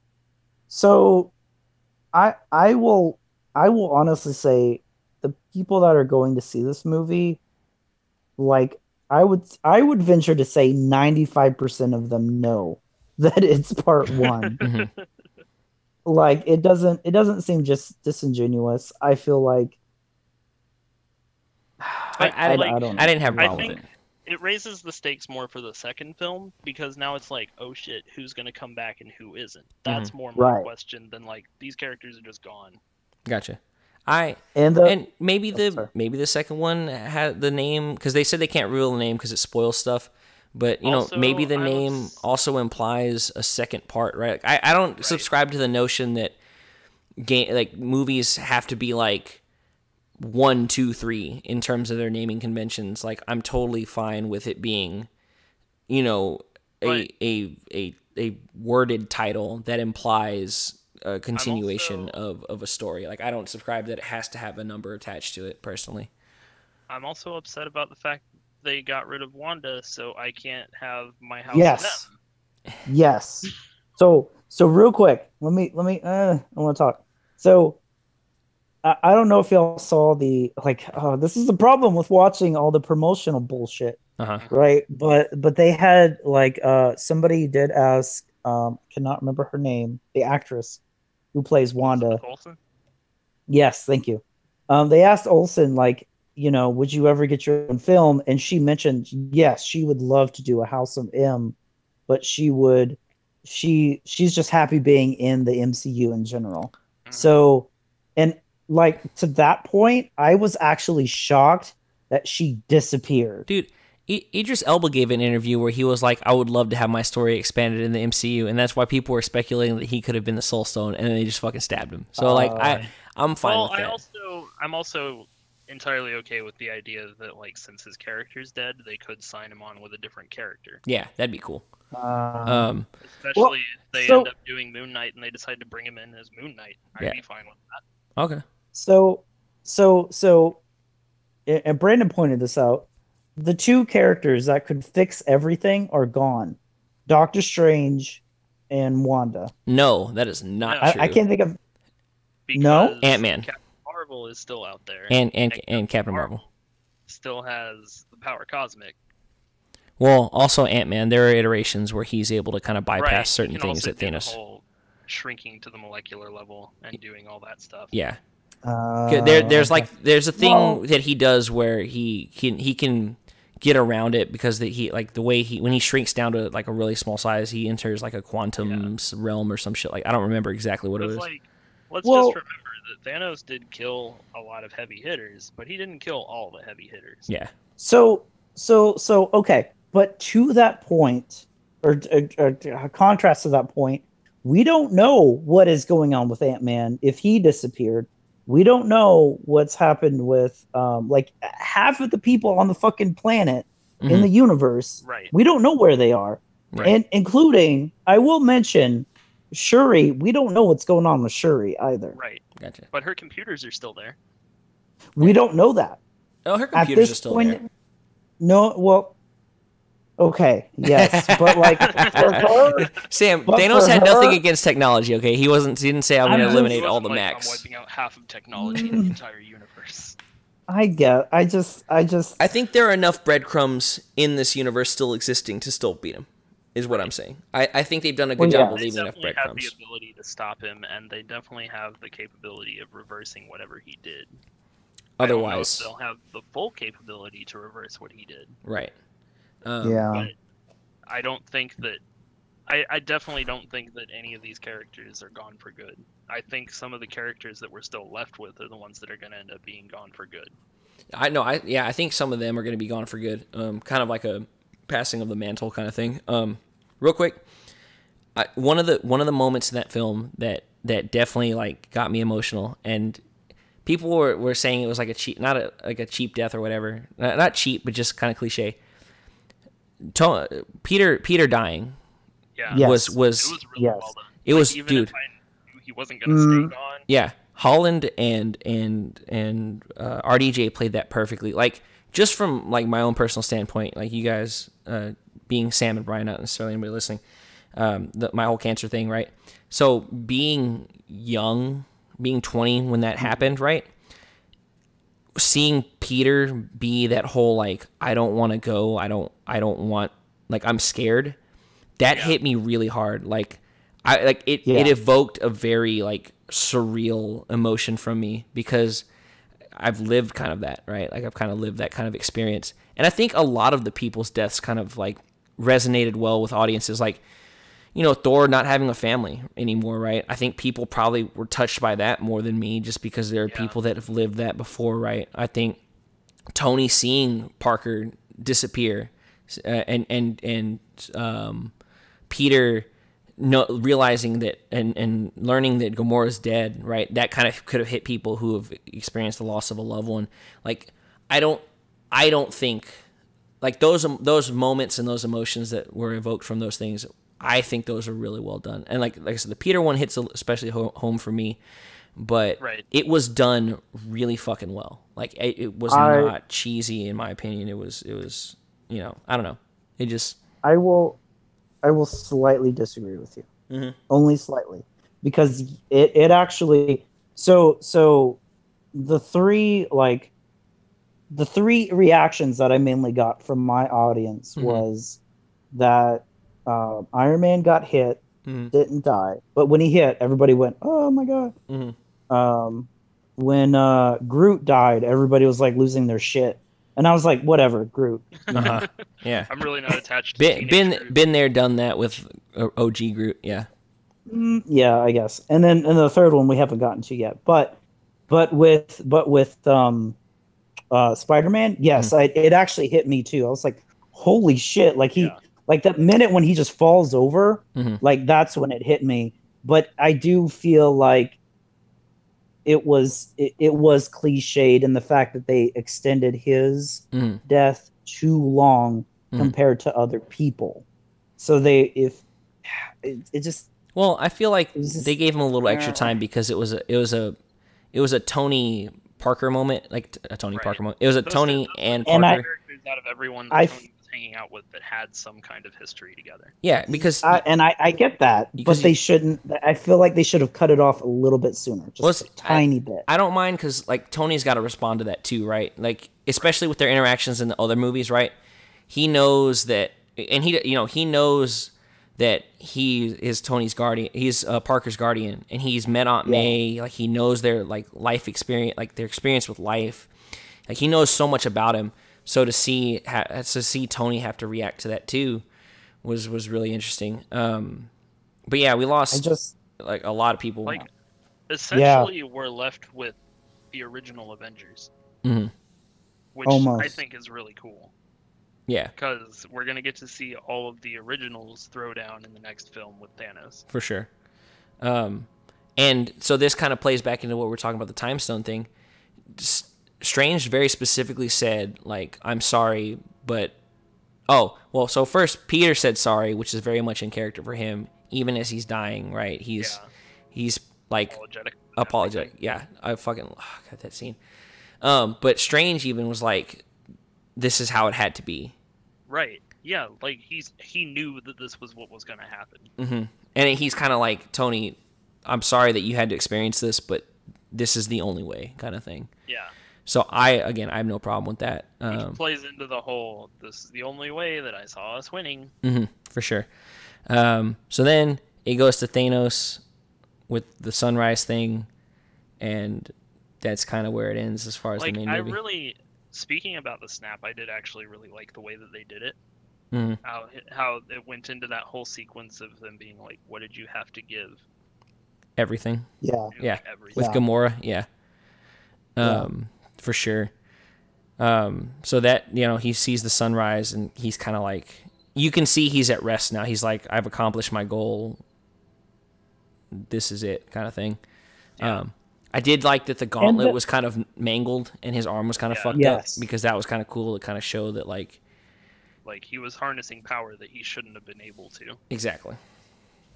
And I think it makes people wonder what is going to happen in the next one, because obviously the gauntlet had damage. So what does that actually mean? So, like, somebody like me who hadn't read the comics or anything like that, what does that mean? How is the next part going to happen when he doesn't have the glove, as far as I could tell? Well, so he still has it, but it is damaged. So yeah, we're unsure kind of what's going to happen. But they did also show that at the Forge that there had been other attempts at making a gauntlet. Yeah. Yes. So there's a lot of options. And see, that's one of the reasons why I don't have a problem with it not being named Part 1 and it being a continuous story. Like, now we get to, hey, guess what, guys? The bad guy won. What now, right? All these movies have been like, bad guy didn't win, we stopped the bad guy. Bad guy won. Like, don't get me wrong, I did really like it. I felt like with the number of characters that just disappeared, I wasn't able to really feel that emotional about it. Because I was like, they just got rid of so many characters. There's no way that this is going to be irreversible. Gotcha. Like, if it ends up that it isn't irreversible, that's different. But the acting, like I said, even I know that Tom Holland's going to be back for Spider-Man 2, but when he fucking went, when he first fell over, I was like, holy shit. Yeah. Like I said, I can live in that moment and be like, this is the way that, because of the way I enjoy these films, I can't. Gotcha. And that's fine. Like, I'm not saying you're enjoying them wrong. I can live in that moment, that 2 hours and 40 minutes, and be like, this is a part of the story that they're trying to tell, and I'm I'm concerned with how they're going to do it, how they're going to bring it back, right? So, and that's, it's a different movie-going experience. Yeah, like the way that I see the film, as soon as I see that happen, I'm like, okay, so how do they reverse this? How do they fix this problem that's immediately come up and they have to fix because the series has to continue after this? Gotcha. Yeah. But I feel, again, right, that's very comic book-esque. Yeah. And I like that. I like that they're directly like, this is how comics do it, we're going to do it like this. After credit scene, unless anyone has anything else to say about the Thanos thing, no, it was really cool to see Fury back. It was cool that they did the whole cars crashing and the helicopters. Fury reacted to the whole thing. What was that? Because I loved the way that Fury reacted to the whole thing. How he was just like, he got out of the car, he's like, this shit again? Come on. Yeah. I was glad that Hill actually showed up, because she hasn't been in a movie since Ultron. Yeah. And that's been 2000 or 15. She wasn't in Civil War? No, not that I remember. Okay. That was the other girl that. You're right, because she's usually on screen with Fury anyway. So yeah, it would have been. Yes, it would have been. It was Carter that was in Civil War. Yeah, you're right. Also, this is the point. This is what surprised me, is that audibly, probably the most audible out of everybody that disappeared. Everybody freaked out when Nick was starting to disappear. Right? Yeah. That surprised the shit out of me because I didn't think he really didn't do much in the other movies. Yeah. So I was like, people didn't really. He shot a rocket launcher at a know. plane in the first Avengers. What are you talking about? Yeah. And he did. How dare you? And he did stuff in Agents Also of Shield, but Loki like to leave the Tesseract alone. Mm-hmm. but he really didn't, like, I don't know. How dare you, I was Sam? just surprised. How dare you? I was just He surprised. also forged Coulson's death and brought the team together. Yeah, how dare you? This is true. Um, I'm just saying, He's also it's the a one nice. that started the entire Avengers. Yeah, how dare you, Sam? I'm just saying, it's a nice surprise For that sure. Nick Fury actually got like an audible gasp. It was dude, and then it's awesome seeing to the me. starburst on the fucking high-tech pager. I love that he was just like, wait. I got a plan for this. Yeah, he was like, he's like, this is a code red kind of like thing. Because like, I know that Batman is prepared for like everything, but I feel like Nick Fury is prepared for everything beyond Batman. Right. Because he's got so many fucking contingency plans for. Well, everything. and it comes, and we're kind of getting off topic, but it comes more from like his preparedness is from experience, whereas Batman's it just seems like he knows. It's like fucking like a giant ass pull where he's just like, I'm Batman, I'm prepared for everything. Nick's like, well, I'm prepared for everything because I've been through shit. Like I've been through some serious shit. Yeah. Like, I don't know if you read Secret Invasion or not, John. Mm-hmm. But like, oh, aliens have come to the planet and somebody's impersonating me. Don't worry, I got a plan for this. It's gonna be okay. Right. So I definitely want to, because we're at an hour and a half. So go ahead, Sam. Just have a question. Well, you know what? I'll save the question for later. No, go ahead. That's fine. No, No. Because I want to do it. So I do have some. So question. Yeah. Sword is tied into Captain Marvel. Am I in the comics? Yes, in the comics. They could definitely be introduced into. That's what I. Oh, I can't wait. Now they could go a different way, but yes, Sword is an option. I know. As far as the Interstellar. I know. It does kind of fit the mold because the Avengers protect the Earth from like, Earth events. Yeah. The sorcerers protect it from mystics, so it kind of fits in with that kind of like pattern of, okay, we have space threats that we're addressing as Sword. So yes, definitely. It's definitely a possibility. That makes me excited. That makes me so excited. Gotcha. I'm excited because we're finally going to get to see some fucking cosmic powers being thrown around. For sure. That too. So does that mean Uatu? I don't know. Like, they could very easily set up for Fear itself. Oh my god. Sorry. Anyway, go ahead. No, you But there's so much they could do. They could set up for Fear itself. They could do House of M. They could go on to do Secret War. Secret War. There's so many options for what they could do. Secret Invasion, the Skrull and the Kree War. They can go into that. Yeah, they could definitely do that, especially if they bring back half the population. Mm-hmm. Like, if they're just people that are back and they aren't actually people, totally possible. For sure. Super Skrull could come in. Fantastic Four could show up. For sure. Oh my god. They're leaving open a lot of possibilities. Set it up almost as openly as they did when they originally teased Thanos. Mm-hmm. So let's. I want to talk about the continuation of the universe, probably in like an after session podcast, just so this one's not super long, because it's already fucking long. But overall, like kind of 1 to 5, your score, and then I know on the spot, kind of placing it in your list isn't as easy, but kind of like give me like a ballpark of like I liked it more than X movie, but probably not as much as Y movie. That's really hard. Well, and again, it's gonna be hard on the spot. Like I'm not gonna hold you to it and like next week be like, Brian, you fucking said right. Like, but just like just to kind of ballpark it, like. But like, if I can go ahead and go first. Yeah, then, go ahead. Like, I honestly think I liked it more than I liked the first Avengers. Really? Wow. And even though it had story problems, just it made up for it because the visuals, just everything looked so good, and it looked like I was watching a comic book. Mm-hmm.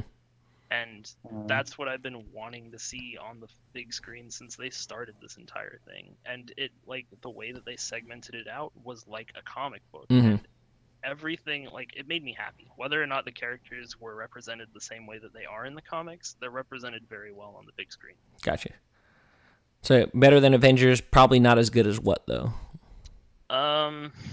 Captain America's the second one, Winter right? Soldier. Q. Yeah. Fair enough. Also, Empire Strikes Back. Okay. It was like the Empire Strikes Back of Infinity Wars, okay? So, no, I've seen that a lot online. People are definitely comparing it to that. So one It's to just, one it's to a big five. point. 4.5. Fair enough. Wow. Yeah. But like it's big parts are just so big and so well done Gotcha. that I can excuse some minor gripes about character development that you're not going to get in a film that's just this packed with characters. Gotcha. Sam? Out of 5, right? Yeah, out of 5. 3.5 to 4. Okay. Because you know what I think it is, and I think this might actually, and it might reflect back to part of The Last Jedi Mm-hmm. and all that sort of Star Wars stuff that we talked about. Mm-hmm. I think my expectations were just slightly too high. Mm-hmm. Not that the fact that it, like, unlike Last Jedi where it subverted all of your expectations, Mm-hmm. I think this one there was just so much going on that I couldn't handle it. and You had Yeah. and trouble I just processing. And yes, like I had trouble processing, and what I mainly, if you really want me to critique a movie, Uh-huh. I critique it based off of how the movie is presented to the audience versus like the comic feel that it should be resonating from. fair enough. I guess I agree. I agree that there's a lot of really good parts of this, but there are like hiccups in this that make it and a And- lot of emotional scenes that came through didn't hit me as hard as they should. I feel. And maybe the next one, it is part of a two-parter, so maybe the next one Ex- might affect, right. And I think that's something I've And- been wanting to talk to you guys about, specifically Captain America. But yes, Yes. And the That's- next one that's comes what out I'm next hoping. year. yeah, Yes. it's a quick turnaround. That's Yeah, it's really I'm- fast.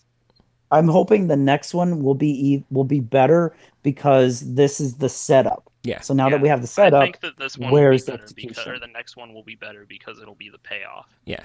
Exactly. Um, Exactly. But yeah, so kind of like better than what, not better than what. Oh shit. Better than Justice League. Okay, well, I mean by miles. I mean, yes. I honestly feel like I need to watch this movie again. And Unlike the other movies where Yeah. I didn't feel like I had to do that. Gotcha. There's just so much to process. There is a lot. So I feel like, again, if I'm looking at it from a filmmaker's, or I'd say more of a critic, not a filmmaker. I take Mhm. that back. Avengers above Infinity War Part 1. Mhm. I will agree with that. I think better than, and I'm only comparing it to the Avengers because yeah, it is kind of What's hard to another? compare it to like a Doctor Strange or an Ant-Man because it is exactly such a different film. Yeah. it's better than Ultron, but maybe not really close, but maybe not as good as the first Avengers movie. Gotcha. Because the first Avengers movie was really like it was spot sure. on, hard to really I think pick you apart. liked it because the first Avengers was more character driven. This was also very character driven. Yeah, but they didn't have to do as much in the movie because all the character But this development wasn't so happened much outside this of that wasn't movie. like building a team. Yeah, teams established. Teams been. Yeah, Um, I get what Brian's but- saying, and I'm not saying you necessarily Also- subscribe to that, but like I No, get what right. Brian's saying. also, I will say that the one thing that I wanted to happen didn't happen, and that was I wanted Tony Stark and Shuri to meet. Like that is the singular fucking event I want to happen in this movie, Gotcha. and it Don't better happen. fucking happen in the next one. Next film. I want it so bad. For sure. Like, they have to recoup. They have to figure out their plan. And if Yes. Shuri, like, I'm assuming Shuri is still alive. Yeah, Because we'll assume she's alive. they would have made sure to show if she wasn't. Gotcha. Ah, Especially because T'Challa's gone. Yeah. God, even that's seeing true. Denai Guerrero is just a fucking amazing actress. Like, sorry to throw that in way after that death scene, but she's great in Walking Dead, and she was great in Black Panther, and she's so good at showing emotion on her face when T'Challa died. Just sorry, random. I still like that scene where Scarlet Witch shows up and they're just like, why was she up there? Yeah. Oh yeah. She was like, why was she there the whole time? Yeah. what? So I think, contrary to popular belief that like we're Marvel fanboys, that like they can do no wrong. Like, we all agree that this movie is not perfect, and I think the enormous undertaking they have taken over this last 10 years, I didn't expect it to be perfect. I definitely expected there to be hiccups. I expected there to be some issues with maybe some continuity here and there, or maybe with rushing certain scenes or leaving important details out. So, like, by no means is this movie perfect, but you give me a two. I wish it was like a easier time. I wish it was like I could say 2.5 hour movie instead of say 2 hours and 40-minute movie. Like, it's Nearly 3 hour movie. 2 and 2/3 hour movie, right? But they gave me a movie that I never had to, like, I didn't check my watch. I wasn't like, when is this gonna end? It wasn't a fucking chore. It was enjoyable from start to finish for me. Like I said, I was just super giddy when I saw things on screen that I was just like, oh my God, they actually did it. They put it on here. A lot of the emotional scenes hit me. You know, I try to be sympathetic in real life, so that kind of carries over to film when it's trying to portray something. 10 years in the making, and they hit so many points. Like Brian said, visually it was stunning. The cuts were great. Watching everybody kind of go do their own thing was awesome.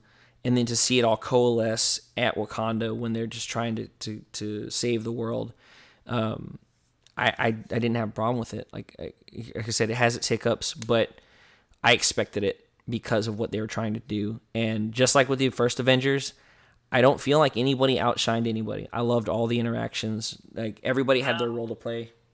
I have to disagree with that because Strange clearly outshined Okay, well, everyone. yes, but I mean, like, in terms of, like, it wasn't Doctor Strange and the Avengers. It was the Avengers, right? It Like, could have been Doctor Strange and the Avengers. shut the fuck up. But and Venom. all in all, like, Tom Hardy. straight up, like, at minimum, it gets a 4. There's too much. Like, I'm gonna go see it again tomorrow or later today because it's 1:30. There's so much to digest in that movie that I don't think I could properly make a accurate score on it, because there's just, I was too busy just freaking out about stuff to nuance watch it and, like, how do I feel about it, like, as far as storytelling compared to other things. Good at minimum a 4, like, easily. I mean, obviously better than Ultron. There were parts about it that I enjoyed more than Avengers, and then there are parts about Avengers that I enjoyed more than this one, right? Like, the fight scenes were taken up to where they needed to be in this movie. Like, they make the stuff that happened in Avengers, like, not even, like, compare. And I love that. So, like, yes, give me more of that. Unfortunately, seeing the team brought together just still resonates a lot more with me, because it was such a momentous thing to happen, right? This is the next evolution of that, right? Getting the Avengers on screen was step 1, and that will always hold a spot, because it was, none of us thought it would happen, ever. For me, the reason that I like this one more than the first one is because it's what the first one was building up to. Mm-hmm. Exactly. So exactly. Being able to see that payoff, it's just like, look, this is what I wanted. This is what I got. Mm-hmm. I can't hate on that. Yeah, exactly. But it was an enjoyable film all the way through. I mean, definitely watch it, if not multiple times. I think we'll do an after one of this because there are a lot of things I want to talk about as far as the continuation of the Marvel Universe. I want to talk about. I found some things about old comments about when the movies first were coming out and the actors portraying them. I want to talk about those two things in particular. I definitely want to like theory about what's going to happen next. So if you've been with us for this long, thanks for sticking around for like an hour 40. I'm going to try to edit out stuff that doesn't matter, but this movie it was long, but it was enjoyable, and we had nothing but like great things to say about it. It's different than like when we did BBS, where it was like, Oh, that's not true. Oh We didn't my have nothing. God. okay, shut the fuck up. You know what I mean? It wasn't like, Suicide Squad. It wasn't Suicide Squad. well, It wasn't Suicide I Squad. compare BBS because BBS had like a similar runtime. No, Like, but Yeah. if you want to talk about a movie, like I couldn't like I think we all agree we couldn't have been. We were like, can we just get this over with so we don't have to talk about this fucking movie ever again? right. So yeah, so thanks for sticking with us. I'll do my best on this. If you want to hear kind of like the next iteration, we'll post that one as well, but you're not required to. But thanks for joining us, and we'll catch you Deadpool, probably. Potentially. Right? That's the next one? Potentially. Yes. Okay, Well, Is it Deadpool? Deadpool is what? In May. May 9th? It's summer. No, it's Is it May? It's May like 18th. Yeah. Fuck. Okay. Yeah, I guess it's gonna be Deadpool then. All right. Sam's favorite I hate movie. myself. Yeah. Yeah. Best movie 2018. All right. Well, thanks for sticking And, around. like Oh, Solo is the week after that. your favorite movie. All right. Thanks for sticking with us. Keep in touch for the next one, I guess. I don't know. Bye. Guys, say bye. Goodbye. Bye.